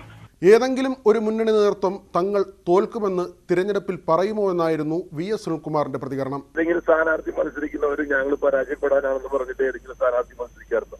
അങ്ങനെ അങ്ങനെ പറയുന്നു എന്ന് കരുതി അതങ്ങനെ പറയുന്നത് ശരിയല്ലാന്നോ, അത് ശരിയാണെന്നോ നമ്മൾ പറയേണ്ട കാര്യം എന്താണ്? ഏത് രാഷ്ട്രീയ പാർട്ടിയാണ് മത്സരിക്കുമ്പോൾ ഞങ്ങൾ ജയിക്കില്ല എന്ന് പറഞ്ഞ് മത്സരിക്കാറുള്ളത്? തെരഞ്ഞെടുപ്പിൽ എന്തായാലും BJPക്ക് സ്ഥാനാർത്ഥി ഉണ്ടാവുമല്ലോ, അതിനിപ്പോ എന്താ പ്രത്യേകത? തൃശൂരിൽ ശക്തമായ ത്രികോണ മത്സരം നടക്കുമെന്നത് ഉറപ്പാണ്. ഏതായാലും TN പ്രതാപൻ തന്നെ സ്ഥാനാർത്ഥിയാകുമെന്ന കാര്യം ഉറപ്പായി കഴിഞ്ഞു. പ്രതാപന്റെ 94,000 വോട്ടിന്റെ ഭൂരിപക്ഷം മറികടക്കാൻ സുരേഷ് ഗോപിക്കോ അല്ലെങ്കിൽ ഇടതുമുന്നണിക്കോ കഴിയുമോ എന്നതാണ് പ്രസക്ത ചോദ്യം. പക്ഷേ തികഞ്ഞ ആത്മവിശ്വാസം UDF ക്യാമ്പ് പുലർത്തുകയും ചെയ്യുന്നു. V Vinod, news 18 Thiruvananthapuram. മറ്റു ചില വാർത്തകളിലേക്ക് കടക്കണം. ക്യുസാറ്റ് ടെക് ഫെസ്റ്റിനിടെ ഉണ്ടായ അപകടത്തിൽ വിദ്യാർത്ഥികളടക്കം 4 പേർ മരിച്ച സംഭവത്തിൽ സംഘാടനത്തിലെ വീഴ്ചയാണ് കാരണമായതെന്ന് സിൻഡിക്കേറ്റ് ഉപസമിതി റിപ്പോർട്ട്. അധ്യാപകരും വിദ്യാർത്ഥികളുമടക്കം 7 പേരിൽ നിന്നും വിശദീകരണം തേടാനും സർവകലാശാല സിൻഡിക്കേറ്റ് തീരുമാനിച്ചു. കൊച്ചി സർവകലാശാലയിൽ നവംബർ 25 നടന്ന സംഗീത നിശയോടനുബന്ധിച്ചുണ്ടായ അപകടത്തിൽ 4 പേർ മരിക്കുകയും 70ഓളം പേർക്ക് പരിക്കേൽക്കുകയും ചെയ്തിരുന്നു. ഇതേ തുടർന്ന് ക്യുസാറ്റ് സിൻഡിക്കേറ്റ് യോഗം 3 അംഗ ഉപസമിതിയെ അന്വേഷണത്തിനായി നിയോഗിച്ചിരുന്നു. ഈ റിപ്പോർട്ടിന്റെ അടിസ്ഥാനത്തിലാണ് തീരുമാനം. ആൾക്കൂട്ടത്തെ നിയന്ത്രിക്കുവാനും പോലീസ് സംരക്ഷണം തേടുന്നതിലും വീഴ്ചയുണ്ടായി. സർക്കാർ നിർദ്ദേശത്തിന് വിപരീതമായി സംഗീത നിശ നടത്തിയതും പണപ്പിരിവ് നടത്തിയതും തെറ്റാണെന്ന് കണ്ടെത്തി. CUSAT school of engineering principal, staff coordinator, staff treasurer, registrar ഓഫീസിലെ ഡെപ്യൂട്ടി രജിസ്ട്രാർ, പരിപാടിയുടെ സംഘാടകരായ 3 വിദ്യാർത്ഥികൾ എന്നിവരിൽ നിന്ന് വിശദീകരണം തേടും. അപകടം നടന്ന ഓപ്പൺ എയർ ഓഡിറ്റോറിയം നവീകരിക്കുവാനും തീരുമാനമായി. ഇനി മുതൽ സർവകലാശാലയിൽ വലിയ പരിപാടികൾ നടത്തുമ്പോൾ പ്രത്യേകമായി നടത്തിപ്പ് ചട്ടം രൂപവൽക്കരിക്കുവാനും നിർദ്ദേശമുണ്ട്. എന്നാൽ മരിച്ചവരുടെ കുടുംബങ്ങൾക്കും പരിക്കേറ്റവർക്കുമുള്ള നഷ്ടപരിഹാരത്തിന്റെ കാര്യത്തിൽ അനിശ്ചിതത്വം തുടരുകയാണ്. ന്യൂസ് 18 കൊച്ചി. അതേസമയം ക്യുസാറ്റ് അപകടത്തെക്കുറിച്ചുള്ള ഉപസമിതി റിപ്പോർട്ട് തള്ളി കൊച്ചിൻ യൂണിവേഴ്സിറ്റി എംപ്ലോയീസ് യൂണിയൻ. റിപ്പോർട്ടിൽ ദുരൂഹതയുണ്ട്. പലരുടെയും മുഖം രക്ഷിക്കാനുള്ള ശ്രമമാണ് നടക്കുന്നത്. സുരക്ഷാ വീഴ്ചയിൽ അന്വേഷണം നടത്തിയിട്ടില്ലെന്നും നഷ്ടപരിഹാരം സംബന്ധിച്ചുള്ള ചർച്ച നടത്താൻ സിൻഡിക്കേറ്റോ സർക്കാരോ തയ്യാറാകാത്തത് വേദനിപ്പിക്കുന്നതെന്നും യൂണിയൻ അംഗങ്ങൾ പറഞ്ഞു. ഞങ്ങൾ പല ആക്ഷേപങ്ങളും ഇതിനെക്കുറിച്ച് പറഞ്ഞിട്ടുണ്ടായിരുന്നു. വളരെ ദുരൂഹത ഉണ്ടായിരിക്കും ഈ റിപ്പോർട്ടിനകത്ത്. പലരുടെയും മുഖങ്ങൾ രക്ഷിക്കാനായിട്ടുള്ള ഒരു രീതിയിലായിരിക്കും ഈ റിപ്പോർട്ട് പോകുന്നത് എന്നുള്ളതിനെ കുറിച്ച് വളരെ വ്യക്തമായിട്ട് തന്നെ ഞങ്ങൾ പല മാധ്യമങ്ങളിലൂടെയും ഇവിടെയൊക്കെ ഞങ്ങൾ പ്രതികരിച്ചതായിരുന്നു. അതിനെയെല്ലാം സാധൂകരിക്കുന്ന തരത്തിലാണ് ഇന്നലെ ഇവിടെ സിൻഡിക്കേറ്റിൽ സമർപ്പിച്ച റിപ്പോർട്ട് എന്ന് പറയുന്നത്. അപ്പോൾ ഇത് അറിയാൻ കഴിഞ്ഞത് ഇതിനകത്ത് 6 പേരോട് ഇവിടെ എക്സ്പ്ലനേഷൻ ചോദിച്ചിട്ടുണ്ട്. അതുപോലെ തന്നെ ഇവരെ കണ്ടെത്തിയ കാരണങ്ങൾ വളരെ വിചിത്രമായിട്ടാണ് ഞങ്ങൾക്ക് തോന്നുന്നത്. ബിനോയ് വിശ്വത്തെ CPI സംസ്ഥാന സെക്രട്ടറിയായി തിരഞ്ഞെടുത്തു. സംസ്ഥാന കൗൺസിലിലാണ് തീരുമാനം. ജനറൽ സെക്രട്ടറിയായി D രാജയാണ് ബിനോയ് വിശ്വത്തിന്റെ പേര് നിർദ്ദേശിച്ചത്. നിർദ്ദേശം സംസ്ഥാന കൗൺസിൽ ഏകകണ്ഠമായി അംഗീകരിച്ചു. ചർച്ചയില്ലാതെയാണ് സെക്രട്ടറിയെ തിരഞ്ഞെടുത്തത്.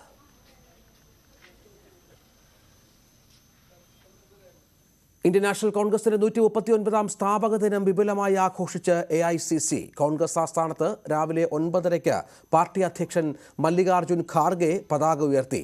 സ്ഥാപക ദിനത്തോടനുബന്ധിച്ചുള്ള നാഗ്പൂരിലെ മഹാറാലിയും സംഘടിപ്പിച്ചിട്ടുണ്ട്. സോണിയാഗാന്ധി, രാഹുൽ ഗാന്ധി, മല്ലികാർജുൻ ഖാർഗെ തുടങ്ങിയവർ നാഗ്പൂരിലെ മഹാറാലിയിൽ പങ്കെടുക്കും. ഞങ്ങളിതാ തയ്യാറാണെന്ന മുദ്രാവാക്യം ഉയർത്തിയാണ് റാലി. ലോക്സഭാ തെരഞ്ഞെടുപ്പിനുള്ള പ്രചാരണങ്ങൾക്കും ഇതോടെ തുടക്കമാകും. സ്ഥാപക ദിനത്തിൽ സംസ്ഥാനങ്ങളിലെല്ലാം വലിയ രീതിയിലുള്ള ആഘോഷ പരിപാടികൾ PCCകളും സംഘടിപ്പിച്ചു. തിരുവല്ലം വണ്ടിത്തടത്ത് യുവതി ആത്മഹത്യ ചെയ്ത സംഭവത്തിൽ ഭർത്താവിൻ്റെ വീട്ടുകാർക്കെതിരെ ആത്മഹത്യാ പ്രേരണ കേസെടുത്തു. ഇത് സംബന്ധിച്ച റിപ്പോർട്ട് കോടതി കൈമാറി. ഭർത്താവ് റൌഫലിനെയും അമ്മയെയും ഉടൻ ചോദ്യം ചെയ്യും. ഇവർ ഒളിവിലാണെന്നാണ് പോലീസ് പറയുന്നത്. വണ്ടിത്തടം സ്വദേശി ഷഹന ചൊവ്വാഴ്ചയാണ് സ്വന്തം വീട്ടിൽ ആത്മഹത്യ ചെയ്തത്. നൌഫൽ കുഞ്ഞിനെ ബലപ്രയോഗത്തിലൂടെ എടുത്തുകൊണ്ട് പോയതിന് പിന്നാലെ ആയിരുന്നു ആത്മഹത്യ. പ്രതികളെ പിടികൂടണം എന്നാവശ്യപ്പെട്ട് നാട്ടുകാരും ബന്ധുക്കളും ഷഹനയുടെ മൃതദേഹവുമായി ഇന്നലെ ഫോർട്ട് പോലീസ് സ്റ്റേഷൻ ഉപരോധിച്ചിരുന്നു. ചരിത്രത്തിലാദ്യമായി കളരിത്തറയിൽ കല്യാണം. തിരുവനന്തപുരത്തെ പ്രശസ്തമായ ആയോധന പഠന കേന്ദ്രമായ അഗസ്ത്യ കളരിയിലാണ് ആദ്യ കളരി വിവാഹം നടന്നത്. കളരി പരിശീലകരും അഭ്യാസികളുമായ രാഹുലും ശില്പയുമാണ് വധൂവരന്മാർ.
മറ്റൊരു വാർത്തയിലേക്ക്. വയനാട് വാഗേരി CCയിൽ കൂട്ടിൽ കെട്ടിയിട്ട ആടിനെ കടുവ കൊന്നു. കല്ലിടാംകുന്ന് ജയ എസ്റ്റേറ്റിന് സമീപം കാക്കനാട് വർഗീസിന്റെ ആടിനെയാണ് കൊന്നത്. വനംവകുപ്പ് തെരച്ചിൽ നടത്തിയെങ്കിലും കടുവയെ കണ്ടെത്താനായില്ല. മേഖലയിൽ വീണ്ടും കടുവയുടെ സാന്നിധ്യം സ്ഥിരീകരിച്ചതോടെ പ്രദേശവാസികൾ കടുത്ത ഭീതിയിലാണ്. വയനാട്ടിൽ നിന്ന് ജിൻസ് ചേരുകയാണ്. ജിൻസ്, കടുവയെ പിടിക്കാനുള്ള ശ്രമങ്ങൾ നടക്കുന്നുണ്ട്, പക്ഷേ കടുവ പിടിതരുന്നില്ല. എന്താണ് വനംവകുപ്പ് ഈ വിഷയത്തിൽ ഇപ്പോൾ ഉള്ള ആലോചനകൾ?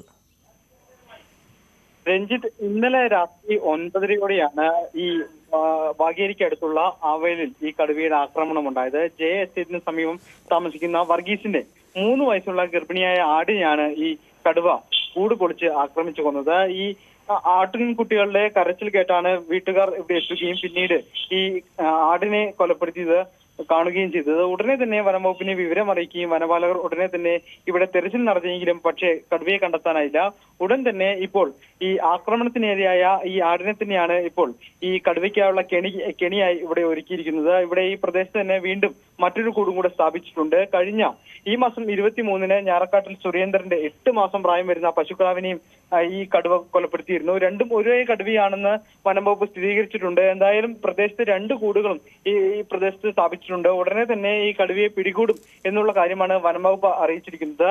അതേസമയം വലിയ ഭീതിയിലാണ് ഇവിടുത്തെ പ്രദേശവാസികൾ, തോട്ടം തൊഴിലാളികളും അതുപോലെ തന്നെ സാധാരണ കർഷകരുമായ ജനങ്ങൾക്ക് പുറത്തിറങ്ങാൻ കഴിയാത്ത ഒരു സാഹചര്യം നിലനിൽക്കുന്ന ഒരു സാഹചര്യമുണ്ട്. കഴിഞ്ഞ തവണ പ്രജീഷിനെ കൊലപ്പെടുത്തിയ അതേ സ്ഥലത്തിനോട് അടുത്ത് തന്നെയാണ് ഇപ്പോൾ വീണ്ടും കടുവയുടെ ആക്രമണം ഉണ്ടായത്. അതുകൊണ്ട് തന്നെ വലിയ ഭീതിയിലാണ് ഇപ്പോൾ പ്രദേശവാസികളും. രഞ്ജിത്ത്, ശരി. കുർബാന തർക്കത്തിൽ കയ്യാങ്കളി തുടരുന്നു. എറണാകുളം ചുണങ്ങവേലി പള്ളിയിൽ വികാരിയെ വിമതർ തടഞ്ഞുവെച്ചു. Father George നെല്ലിശ്ശേരിയാണ് തടഞ്ഞുവെച്ചത്. മാർപ്പാപ്പയുടെ ഉത്തരവനുസരിച്ച് ക്രിസ്തുമസ് മുതൽ ഏകീകൃത കുർബാന ചൊല്ലിയതിലാണ് പ്രതിഷേധം. വികാരിയെ തുടരാൻ അനുവദിക്കില്ലെന്നും വിമതർ പറഞ്ഞു.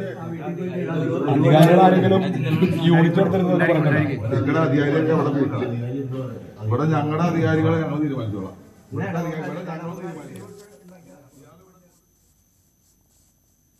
തൃശൂരിലെത്തുന്ന പ്രധാനമന്ത്രിക്ക് മുന്നിൽ മിനി പൂരം ഒരുക്കാൻ പാറമേക്കാവ് ദേവസ്വം. പൂരം പ്രതിസന്ധി പ്രധാനമന്ത്രിയുടെ ശ്രദ്ധയിൽ കൊണ്ടുവരികയാണ് ലക്ഷ്യം. ജനുവരി 3-ന് റോഡ് ഷോ ഒരുക്കാൻ റോഡ് ഷോ സമയത്ത് പൂരം ഒരുക്കാൻ ദേവസ്വം സുരക്ഷാ അനുമതി തേടി. അനുമതി ലഭിച്ചാൽ 15 ആനകളെ നിരത്തി പൂരം നടത്തും. ജനതാദൾ ദേശീയ അധ്യക്ഷനായി CK നാണുവിനെ തെരഞ്ഞെടുത്തു. സംഘടനാ വിരുദ്ധ പ്രവർത്തനം നടത്തിയ മാധുരി തോമസിനെ സംസ്ഥാന പ്രസിഡന്റ് സ്ഥാനത്ത് നിന്ന് നീക്കി. മാധുരി തോമസിനെയും മന്ത്രി കെ കൃഷ്ണൻകുട്ടിയെയും LDF മുന്നണി യോഗത്തിൽ പങ്കെടുപ്പിക്കരുത് എന്നാവശ്യപ്പെട്ട് നേതൃത്വം കത്ത് നൽകും. ഇനി ശബരിമല വാർത്തകൾ.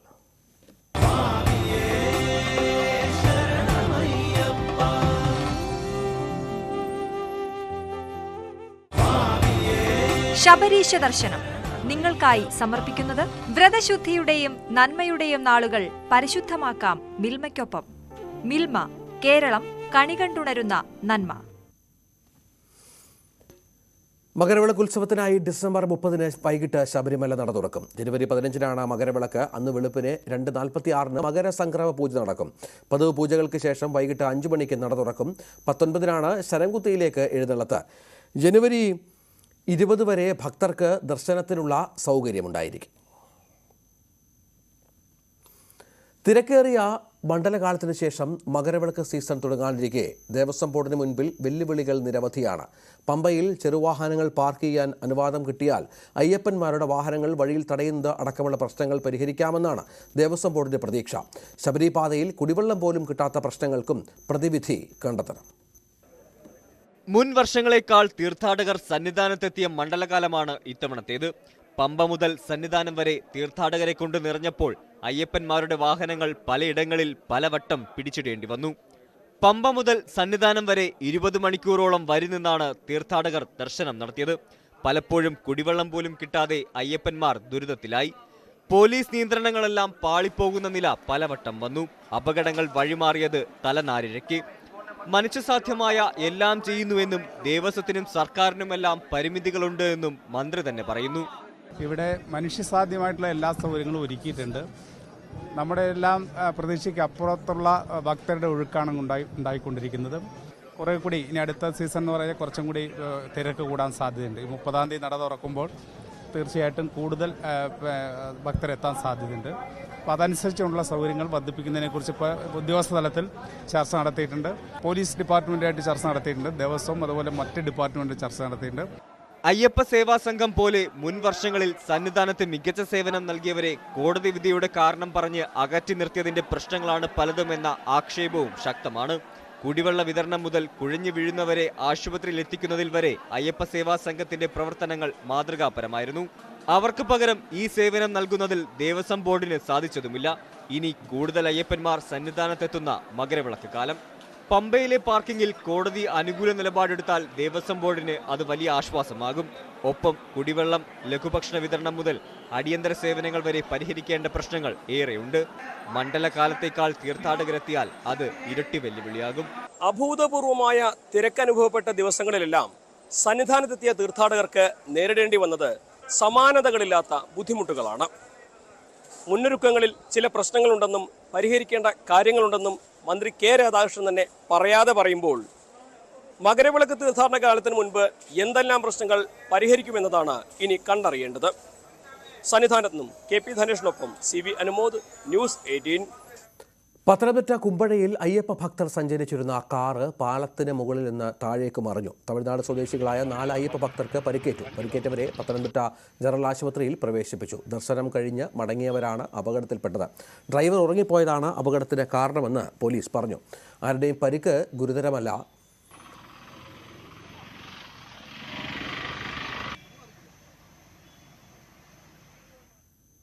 പുതുവർഷത്തെ വരവേൽക്കാനൊരുങ്ങി ഫോർട്ട് കൊച്ചി. ആഘോഷത്തിന്റെ മാറ്റുകൂട്ടാൻ എത്തിയ മഴമരം കാണാൻ നിരവധി പേരാണ് വെളി മൈതാനിലേക്ക് ഒഴുകിയെത്തിയത്.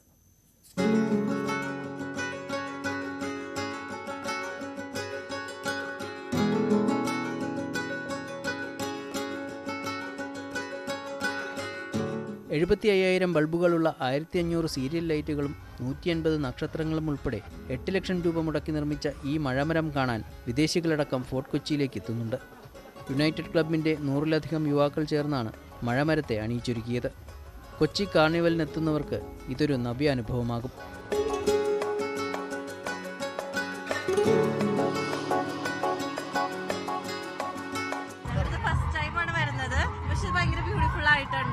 നല്ല വൈബായിട്ടുണ്ട്, എൻജോയ് ചെയ്യാൻ പറ്റുന്നുണ്ട്. എന്റെ ചെറുപ്പം പോലെ 10-20 കൊല്ലത്തിന് മേലായി ഞാൻ ഈ കാഴ്ച കണ്ടുകൊണ്ടിരിക്കണം.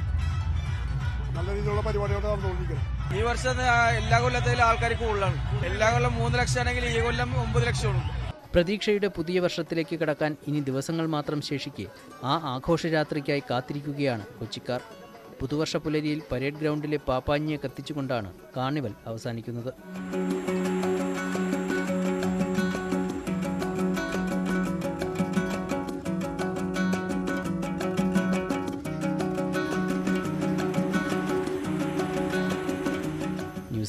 കൊച്ചി. പുതുവത്സരത്തെ വരവേൽക്കാനായി കോഴിക്കോട് നഗരം ഒരുങ്ങി. മാനാഞ്ചിറ മൈതാനം അടക്കമുള്ള ഇടങ്ങളിൽ ടൂറിസം വകുപ്പിന്റെ നേതൃത്വത്തിൽ അലങ്കാര വിളക്കുകൾ മിഴിതുറന്നു.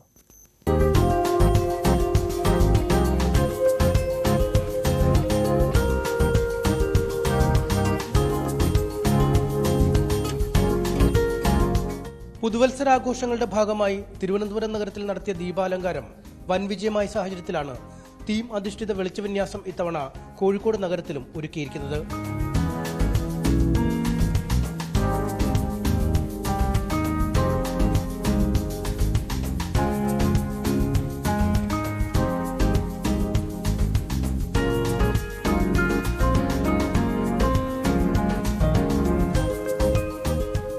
ദിനംപ്രതി നിരവധി പേരാണ് സായാഹ്നം മനോഹരമാക്കാൻ മാനാഞ്ചിറയിലെത്തുന്നത്. ദീപാലങ്കാരം മികച്ച അനുഭവമെന്ന് നാട്ടുകാർ.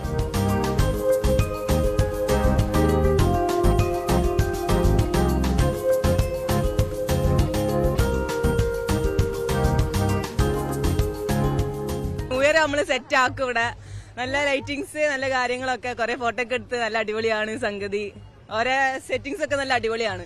ഇവിടെ വന്നപ്പോഴൊരു ലൈറ്റും ഇതൊക്കെ കണ്ടപ്പോൾ എന്താണെന്ന് അറിയാൻ വന്നാണ്. വെരി ഫാന്റാബുലസ്, പറയാൻ പറ്റുന്നില്ല, അത്രയും ഭയങ്കര എൻജോയ്മെന്റ് ആണ്. കുടുംബം വന്നിട്ട് വേറൊരു ആവശ്യത്തിനായിരുന്നു. പക്ഷേ ഇവിടെ വന്നപ്പോഴും അതൊക്കെ കട്ട് ചെയ്തു. വി കെയിം ഹിയർ നമ്മുടെ ഒരു പർച്ചേസിങ്ങിന് ഇറങ്ങിയതായിരുന്നു. പർച്ചേസൊക്കെ മറന്നു. അതിനേക്കാളും വൈബാണ്, ഭയങ്കരമായിട്ടുണ്ട്, ഭയങ്കര സന്തോഷമായി. ഇലൂമിനേറ്റിംഗ് ജോയ് സ്പ്രെഡിംഗ് ഹാർമണി എന്ന പേരിലുള്ള ദീപാലങ്കാരങ്ങളുടെ സ്വിച്ച് ഓൺ കർമ്മം മന്ത്രി PA മുഹമ്മദ് റിയാസ് നിർവഹിച്ചു. കുട്ടികൾക്ക് മാതാപിതാക്കൾക്കൊപ്പം കൂട്ടുകാർക്ക് ഒരുമിച്ച് വരാൻ, ഒറ്റയ്ക്ക് വരാൻ, ആസ്വദിക്കാൻ സാധിക്കുന്ന നിലയിലേക്ക് നാടിനെ മാറ്റിത്തീർക്കാൻ, പുതുവത്സരത്തെ സ്വീകരിക്കാൻ വേണ്ടിയാണ് ഇത്തരം ഒരു പരിപാടി. എല്ലാവരും മനുഷ്യ നന്മ, എല്ലാവരും സന്തോഷിച്ച് മുന്നോട്ട് പോകുക എന്നുള്ളതാണ് ഇതിന്റെ കാഴ്ചപ്പാട്. 100 കിലോ തൂക്കവും 30 അടി നീളവുമുള്ള കേക്ക് മുറിച്ചായിരുന്നു പരിപാടിയുടെ ഉദ്ഘാടനം. മേയർ ഡോക്ടർ ബീന ഫിലിപ്പും രാഷ്ട്രീയ സാമൂഹ്യ മേഖലകളിലെ പ്രമുഖരും മതമേലധ്യക്ഷന്മാരും ചടങ്ങിൽ പങ്കെടുത്തു. വൈകുന്നേരം 6 മണി മുതൽ വൈവിധ്യമാർന്ന കലാപരിപാടികളും മാനാഞ്ചിറയിൽ നടക്കും. ബീച്ചിലെ ഫ്രീഡം സ്ക്വയറിലും പുതുവത്സരാഘോഷത്തിന്റെ ഭാഗമായി ദീപാലങ്കാരം ഒരുക്കും. ന്യൂസ് 18 കോഴിക്കോട്. പ്രശസ്ത നാടക പ്രവർത്തകൻ പ്രശാന്ത് നാരായണൻ അന്തരിച്ചു. ഛായാമുഖി, മഹാസാഗരം തുടങ്ങിയ പ്രശസ്തമായ നാടകങ്ങളെ അരങ്ങിലെത്തിച്ച കലാകാരനാണ്. ശ്വാസകോശം സംബന്ധിച്ച അസുഖത്തെ തുടർന്ന് ആശുപത്രിയിൽ എത്തിച്ചുവെങ്കിലും മരണം സംഭവിക്കുകയായിരുന്നു. വിനോദ് ചേരും. വിനോദ്, ഛായാമുഖിയൊക്കെ എന്നും ഓർത്തിരിക്കുന്ന നാടകങ്ങളാണ്. എന്താണ് സംഭവിച്ചത് അദ്ദേഹത്തിന്?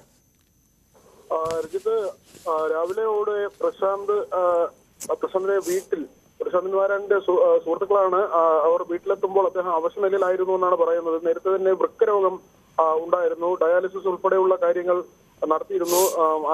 ഗുരുതരമായ ആരോഗ്യ പ്രശ്നങ്ങൾ നേരത്തെ തന്നെ ഉണ്ടായിരുന്ന ആളാണ്.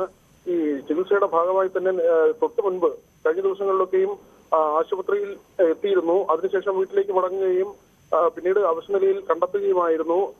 രാവിലെയാണ് ഇത് സുഹൃത്തുക്കളെല്ലാം ചേർന്ന് ആശുപത്രിയിലേക്ക് എത്തിച്ചത്. ബന്ധുക്കളും സുഹൃത്തുക്കളും ചേർന്നാണ് ആശുപത്രിയിലേക്ക് കൊണ്ടുവന്നത്. ഇപ്പോൾ ജനറൽ ആശുപത്രിയിലാണ് മൃതദേഹമുള്ളത്. നാടകപ്രവർത്തകരും സിനിമാ പ്രവർത്തകരും ഉൾപ്പെടെ ആളുകൾ ഇവിടേക്ക് എത്തുന്നുണ്ട്. ഛായാമുഖി, മഹാസാഗരം തുടങ്ങി പ്രധാനപ്പെട്ട നാടകങ്ങൾ അത് അരങ്ങേറ്റിയതിന്റെ ഏറ്റവും പ്രധാനപ്പെട്ട ആൾ എന്ന നിലയ്ക്ക് തന്നെയാണ് പ്രശാന്തിനെ ഓർക്കുന്നത്. കാവാലം നാരായണൻ പണിക്കരുമായി ചേർന്ന് സോപാനവുമായി ചേർന്നുള്ള പ്രശാന്തിന്റെ ഒരു കാലഘട്ടമുണ്ട്. തലസ്ഥാനത്തെ നാടക പ്രവർത്തകർ എക്കാലവും സാംസ്കാരിക പരിപാടികൾ, പ്രത്യേകിച്ച് മാനവീയം വീഥി, അയ്യങ്കാളി ഹാൾ, അവിടെയൊക്കെ തലസ്ഥാനത്ത് നടക്കുന്ന പ്രധാനപ്പെട്ട സാംസ്കാരിക പരിപാടികളിൽ ഒരു നിറസാന്നിധ്യമായിരുന്നു. മാധ്യമപ്രവർത്തകരുമായും നല്ല ബന്ധം പുലർത്തിയിരുന്ന വ്യക്തിയായിരുന്നു രഞ്ജിത്ത്. പ്രശാന്ത് നാരായണൻ സംവിധായകൻ, നടൻ. അദ്ദേഹം വളരെ പ്രശസ്തനായ നാടക സംവിധായകനായിരുന്നു. ഛായാമുഖി പോലെ മോഹൻലാലും അടക്കം അഭിനയിച്ച, മുകേഷും മോഹൻലാലും അടക്കം അഭിനയിച്ച നാടകങ്ങളുടെ സൃഷ്ടാവ് കൂടിയായിരുന്നു അദ്ദേഹം. മഹാസാഗരം എന്നത് നിരവധി പ്രേക്ഷകരെ ആകർഷിച്ച നാടകമാണ്. അദ്ദേഹം വളരെ പ്രധാനപ്പെട്ട സാന്നിധ്യമായിരുന്നു തിരുവനന്തപുരത്തെ. കേരളമൊട്ടാകത്തിൻ്റെ നാടകങ്ങൾക്ക് ഏറെ ആരാധകരുണ്ടായിരുന്നു. അദ്ദേഹം ആകസ്മികമായി അന്തരിക്കുന്നു എന്നുള്ളതാണ് ഏറ്റവും ദുഃഖകരമായ വാർത്തയായി ഘട്ടത്തിൽ നൽകാനുള്ളത്. ഒരുപാട് നടന്മാർക്ക്, ഒരുപാട് കലാകാരന്മാർക്ക് അദ്ദേഹത്തിൻ്റെ നാടകങ്ങളിലൂടെ അരങ്ങിലെത്താൻ സാധിച്ചു. അവരുടെ വൈഭവം പ്രേക്ഷകർ ആസ്വദിച്ചറിഞ്ഞു. ശ്വാസകോശ സംബന്ധമായ അസുഖത്തെ തുടർന്നാണ് പ്രശാന്ത് നാരായണൻ എന്ന വലിയ കലാകാരൻ അന്തരിക്കുന്നത്. ഛായാമുഖി, മഹാസാഗരം എന്നിവ അദ്ദേഹത്തിൻ്റെ പ്രശസ്തമായ നാടകങ്ങളാണ്. അവശനായതിനെ തുടർന്ന് രാവിലെ ജനറൽ ആശുപത്രിയിൽ എത്തിക്കുകയായിരുന്നു. തുടർന്ന് അദ്ദേഹം മരണപ്പെട്ടു എന്നാണ് ഇപ്പോൾ ലഭിക്കുന്ന വിവരം. ഇതുമായി ബന്ധപ്പെട്ട മറ്റു കാര്യങ്ങൾ, അന്ത്യം അപ്രതീക്ഷിതമായിരുന്നല്ലോ വിനോദ്. അദ്ദേഹം എവിടെയാണ് താമസിച്ചിരുന്നത്? കുടുംബം ഒപ്പം ഉണ്ടായിരുന്നു? മറ്റു വിവരങ്ങൾ എന്തൊക്കെയാണ്? രഞ്ജിത്ത്, മറ്റ് വിവരങ്ങൾ നമുക്ക് അറിയാൻ കഴിയുന്നേ ഉള്ളൂ. അല്പസമയം മുൻപാണ് അദ്ദേഹത്തിന്റെ മരണം സംഭവിച്ചത്. തിരുവനന്തപുരം ജനറൽ ആശുപത്രിയിലായിരുന്നു അന്ത്യം. കഴിഞ്ഞ ദിവസങ്ങളിലും അദ്ദേഹം ആശുപത്രിയിൽ എത്തിയിരുന്നു. ഗുരുതരമായ ആരോഗ്യ പ്രശ്നങ്ങൾ അദ്ദേഹത്തെ അലട്ടിയിരുന്നു.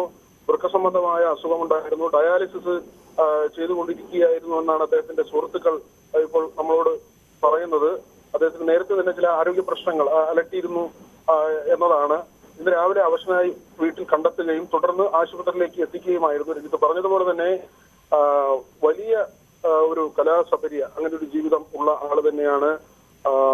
കാവനമാകട്ടെ, നെടുമുടി വേണുവാകട്ടെ, ജഗന്നാഥൻ, അങ്ങനെയുള്ള വലിയ കലാകാരന്മാർ, സ്റ്റേജിന്റെ ജീവനായിരുന്ന വ്യക്തിത്വങ്ങൾ, അവരുമായി ചേർന്ന് ദീർഘകാലം പ്രവർത്തിച്ചു എന്നത് തന്നെയാണ്. തലസ്ഥാനത്തെ ഒരു സാംസ്കാരിക മുഖമായിരുന്നു പ്രശാന്ത്. കാരണം എല്ലാ പരിപാടികളിലും നമുക്കറിയാം, നിരവധിയായ പരിപാടികളിൽ അദ്ദേഹം അവതരിപ്പിക്കുന്ന, അല്ലെങ്കിൽ അദ്ദേഹത്തിന്റെ കയ്യൊപ്പോടുകൂടി വരുന്ന പരിപാടികളാകട്ടെ അല്ലെങ്കിൽ മറ്റ് പരിപാടികളിൽ പങ്കെടുക്കുന്ന ആൾ എന്ന നിലയിൽ ഒക്കെയും നിറസാന്നിധ്യമായിരുന്നു, സജീവമായി ഇടപെട്ടിരുന്നു. ഏറ്റവും ധന്യമായ ഒരു കലാജീവിതമായിരുന്നു പ്രശാന്ത് നാരായണന്റേത്. അദ്ദേഹത്തിന്റെ വിയോഗം ദുഃഖമുണ്ടാക്കുന്ന കാര്യമാണ്. സന്തോഷ് കീഴാറ്റൂർ നടൻ ടെലിഫോൺ ലൈനിലുണ്ട്. സന്തോഷ് കീഴാറ്റൂർ 30 വർഷമായി തിയേറ്റർ രംഗത്ത് സജീവ സാന്നിധ്യമാണ് അദ്ദേഹം. വളരെ ആകസ്മികമായ വിടവാങ്ങലാണ്. എങ്ങനെയാണ് പ്രശാന്ത് നാരായണനെ താങ്കൾ ഓർത്തെടുക്കുന്നത്? 30 വർഷമായിട്ട് അറിയുന്ന ഒരു വലിയ സൗഹൃദം കാത്തു സൂക്ഷിക്കുന്ന ഒരാളാണ് ഞാൻ പ്രശാന്ത് ഏട്ടനായിട്ട്. ഞാൻ അദ്ദേഹത്തെ ആദ്യമായി കണ്ടതുപോലും ഞാൻ ഓർക്കുകയാണ്. പാലക്കാട് വെച്ച് നടന്ന സംസ്ഥാന സ്കൂൾ കലോത്സവത്തിൽ, കൊല്ലം ജില്ലയുടെയാണോ തിരുവനന്തപുരം ജില്ലയുടെ ആണോ എനിക്കറിയില്ല, ഒരു സംസ്കൃത നാടകവുമായിട്ട് അദ്ദേഹം കുട്ടികളെ പഠിപ്പിച്ചിട്ട് വന്നു. അപ്പോൾ ആ നാടകം അന്ന് ഞാൻ സ്റ്റേജിൽ കണ്ടപ്പോൾ അത്ഭുതപ്പെട്ടു പോയി. കാരണം കുട്ടികളൊക്കെ സംസ്കൃത നാടകം ഇങ്ങനെയൊക്കെ ചെയ്യുമോ എന്നുള്ളത്. അപ്പോഴാണ് പ്രശാന്ത് ഏട്ടൻ ഡ്രാമ സ്കൂളിൽ നിന്നൊക്കെ ഇറങ്ങിയൊരു സമയമാണ്. അന്ന് തൊട്ട് തുടങ്ങി പിന്നീട് വളരെ അത്രയധികം ബഹുമാനത്തോടുകൂടി നോക്കിക്കാണുന്ന ഒരു നാടക സംവിധായകനാണ് അദ്ദേഹം. കേവലം ഒരു നാടകൃത്തോ സംവിധായകനോ എന്നതിലപ്പുറം ഒരു സർവ്വവ്യാപിയാണ് കലയിലെ. എഴുത്തുകാരനാണ്, സംവിധായകനാണ്, മാധ്യമപ്രവർത്തകനാണ്, കോളമിസ്റ്റാണ്. പിന്നെ അതുപോലെ തന്നെ കഥകളിയിൽ അഗാധമായ പാണ്ഡിത്യമുള്ള ഒരു വലിയൊരു മനുഷ്യനാണ്. അപ്പൊ അങ്ങനെ സർവ്വ മേഖലയിലുമായിട്ടുള്ളൊരു അതുല്യ പ്രതിഭ തന്നെയാണ്. പിന്നെ അദ്ദേഹം ചെയ്ത ഒരുപാട് നാടകങ്ങൾ, പ്രത്യേകിച്ചും എന്നെ ഏറ്റവും ഇഷ്ടപ്പെടുത്തിയ നാടകമാണ് സ്വപ്നവാസോദത്ത എന്ന് പറഞ്ഞൊരു നാടകമൊക്കെ അദ്ദേഹത്തിന്റെ നമുക്ക് ചിന്തിക്കാൻ പറ്റാത്ത രീതിയിലാണ്. ഈ നാടകം എങ്ങനെയായിരിക്കണം എന്നുള്ളതിന്റെ അതിന്റെ ഒരു നടന്മാരെ എങ്ങനെ ഉപയോഗപ്പെടുത്തണം, അതിൽ അതിന്റെ നമ്മള് ഈ നാട്യധർമ്മി അധിഷ്ഠിതമായിട്ട് എങ്ങനെയാണ് നാടകം രൂപപ്പെട്ടു വരുന്നതിന്റെ ഒക്കെ ഒരു വലിയ പ്രയോക്താവ് തന്നെയാണ്. പിന്നീട് അദ്ദേഹം ചെയ്ത നമ്മളെ ലാലേട്ടനെയും മുകേഷ് ഏട്ടനെയൊക്കെ വെച്ചിട്ട് ചെയ്ത ഛായാമുഖി, അതും വളരെ മികച്ച നാടകങ്ങളായിരുന്നു. ഒരു നാടകത്തിൽ മാത്രമേ അഭിനയിക്കാൻ സാധിച്ചിട്ടുള്ളൂ. MT സാറിന്റെ കഥകളെ വെച്ചുകൊണ്ട് ചെയ്ത മഹാസാഗരം എന്ന നാടകത്തിൽ രണ്ടാമൂഴത്തിൽ ഞാനാണ് അഭിനയിച്ചത്. അത് എനിക്ക് വലിയ ഓർമ്മകളാണ്. കാരണം 10ഓളം വേദികളിൽ എനിക്ക് അഭിനയിക്കാൻ സാധിച്ചു. അദ്ദേഹം തളം എന്ന് പറയുന്ന ഒരു ആക്ടിംഗ് ഇൻസ്റ്റിറ്റ്യൂട്ടും ഒരു പ്രൊഡക്ഷൻ ഹൗസ് അടക്കം തുടങ്ങി ഒരു നല്ല നിലയിലേക്ക് വരികയായിരുന്നു. ഈ അടുത്ത കാലത്ത് അദ്ദേഹം ഒരു സിനിമയിലടക്കം അഭിനയിച്ചിട്ടുണ്ട്. നമ്മുടെ പ്രജേഷ് സെന്നിന്റെ ഹൗഡിനി എന്ന് പറഞ്ഞ സിനിമയിലടക്കം അത് നല്ലൊരു വേഷത്തിൽ അഭിനയിച്ചിട്ടുണ്ട്. അങ്ങനെ ഒരു മൊത്തം ഒരു പുതിയൊരു തിരിച്ചുവരവൊക്കെ നടത്തുമ്പോഴാണ് ഈ സങ്കടകരമായ വാർത്ത കേൾക്കാൻ ഇടവരുന്നത്. കാരണം ഇതുപോലുള്ള ആൾക്കാരൊക്കെ പോകുമ്പോൾ ശരിക്കും നമ്മളിപ്പോ നഷ്ടം എന്ന് പറയുകയാണെങ്കിലും നികത്താനാവാത്ത യഥാർത്ഥത്തിൽ വിടവ് തന്നെയാണ്. ഇവരെ പോലുള്ള ഈ ബഹുമുഖ പ്രതിഭകൾ നഷ്ടപ്പെടുമ്പോൾ നമുക്ക് ഈ പ്രത്യേകിച്ച് മലയാള നാടകവേദിക്ക് വലിയ നഷ്ടം തന്നെയാണ് അദ്ദേഹത്തിന്റെ ഈ ഒരു വിയോഗം. പിന്നെ ഇങ്ങനെയൊക്കെ പറയാന്നല്ലാതെ അതിനെ ഉൾക്കൊള്ളുക എന്ന് മാത്രമേ ഇനിയിപ്പോൾ ഈ ഒരു നിമിഷം പറയാൻ സാധിക്കുകയുള്ളൂ. സന്തോഷ് കീഴാറ്റൂരാണ് അദ്ദേഹത്തെ അനുസ്മരിച്ചത്. കാവാലം ശ്രീകുമാർ ടെലിഫോൺ ലൈനുണ്ട്. ശ്രീ കാവാലം ശ്രീകുമാർ, താങ്കൾക്കൊക്കെ ഒരുപാട് വ്യക്തിബന്ധമുള്ള, പ്രവർത്തന പരിചയമുള്ള, ഒപ്പം പ്രവർത്തിച്ച് പരിചയമുള്ള ഒരു ബഹുമുഖ പ്രതിഭയാണ് വിടവാങ്ങുന്നത്. ആകസ്മികമായിരുന്നു. നമുക്കൊക്കെ ഏറെ ദുഃഖകരമായ ഒരു വാർത്തയായി ഇപ്പോൾ പുറത്തു വിടേണ്ടി വരികയാണ്. എങ്ങനെയാണ് ഓർത്തെടുക്കുന്നത് അദ്ദേഹത്തെ? ഞാൻ സത്യം പറഞ്ഞ ഇപ്പം നിങ്ങൾ വിളിച്ചപ്പോഴാണ് ഞാൻ അറിയുന്നത് ഒരു വാർത്ത. അച്ഛന്റെ നാടക പ്രവർത്തനങ്ങളുമായിട്ട് അച്ഛന് ഡൽഹിയിൽ പോകുമ്പോഴൊക്കെ 1 പ്രാവശ്യം പ്രശാന്തിനെ ഒപ്പം കൂട്ടിയിട്ടുണ്ടായിരുന്നു. അദ്ദേഹം അച്ഛൻ അവിടുത്തെ നാഷണൽ സ്കൂൾ ഓഫ് ഡ്രാമയിൽ നാടകം ചെയ്യാൻ പോയപ്പോഴൊക്കെ അച്ഛന്റെ സഹായത്തിനായിട്ടും ഒക്കെ ആ ഒരു പ്രശാന്തിനെ കൊണ്ടുപോയിരുന്നു. അപ്പൊ അങ്ങനെ നാടക ഒരു പ്രവർത്തകൻ എന്ന നിലയിൽ നമ്മൾ തീർച്ചയായിട്ടും ഒരുമിച്ച് കാണാറുണ്ടായിരുന്നു.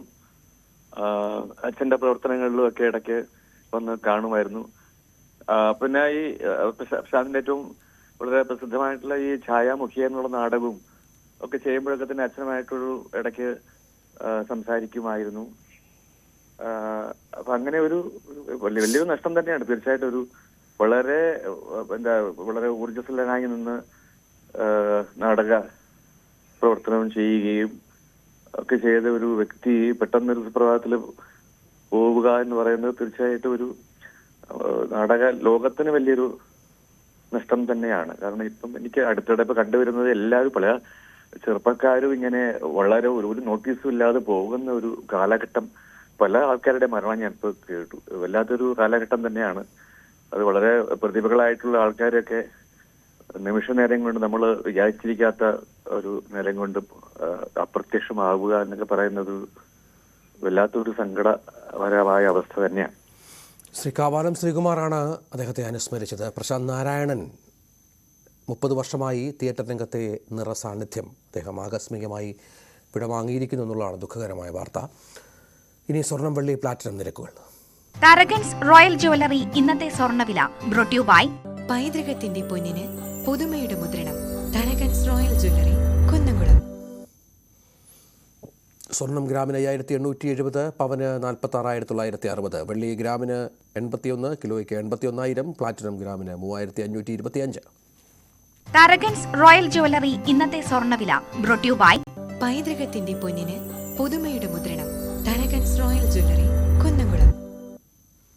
വാർത്തയിൽ നിന്ന് പൂർണ്ണമാകുന്നു. നമസ്കാരം.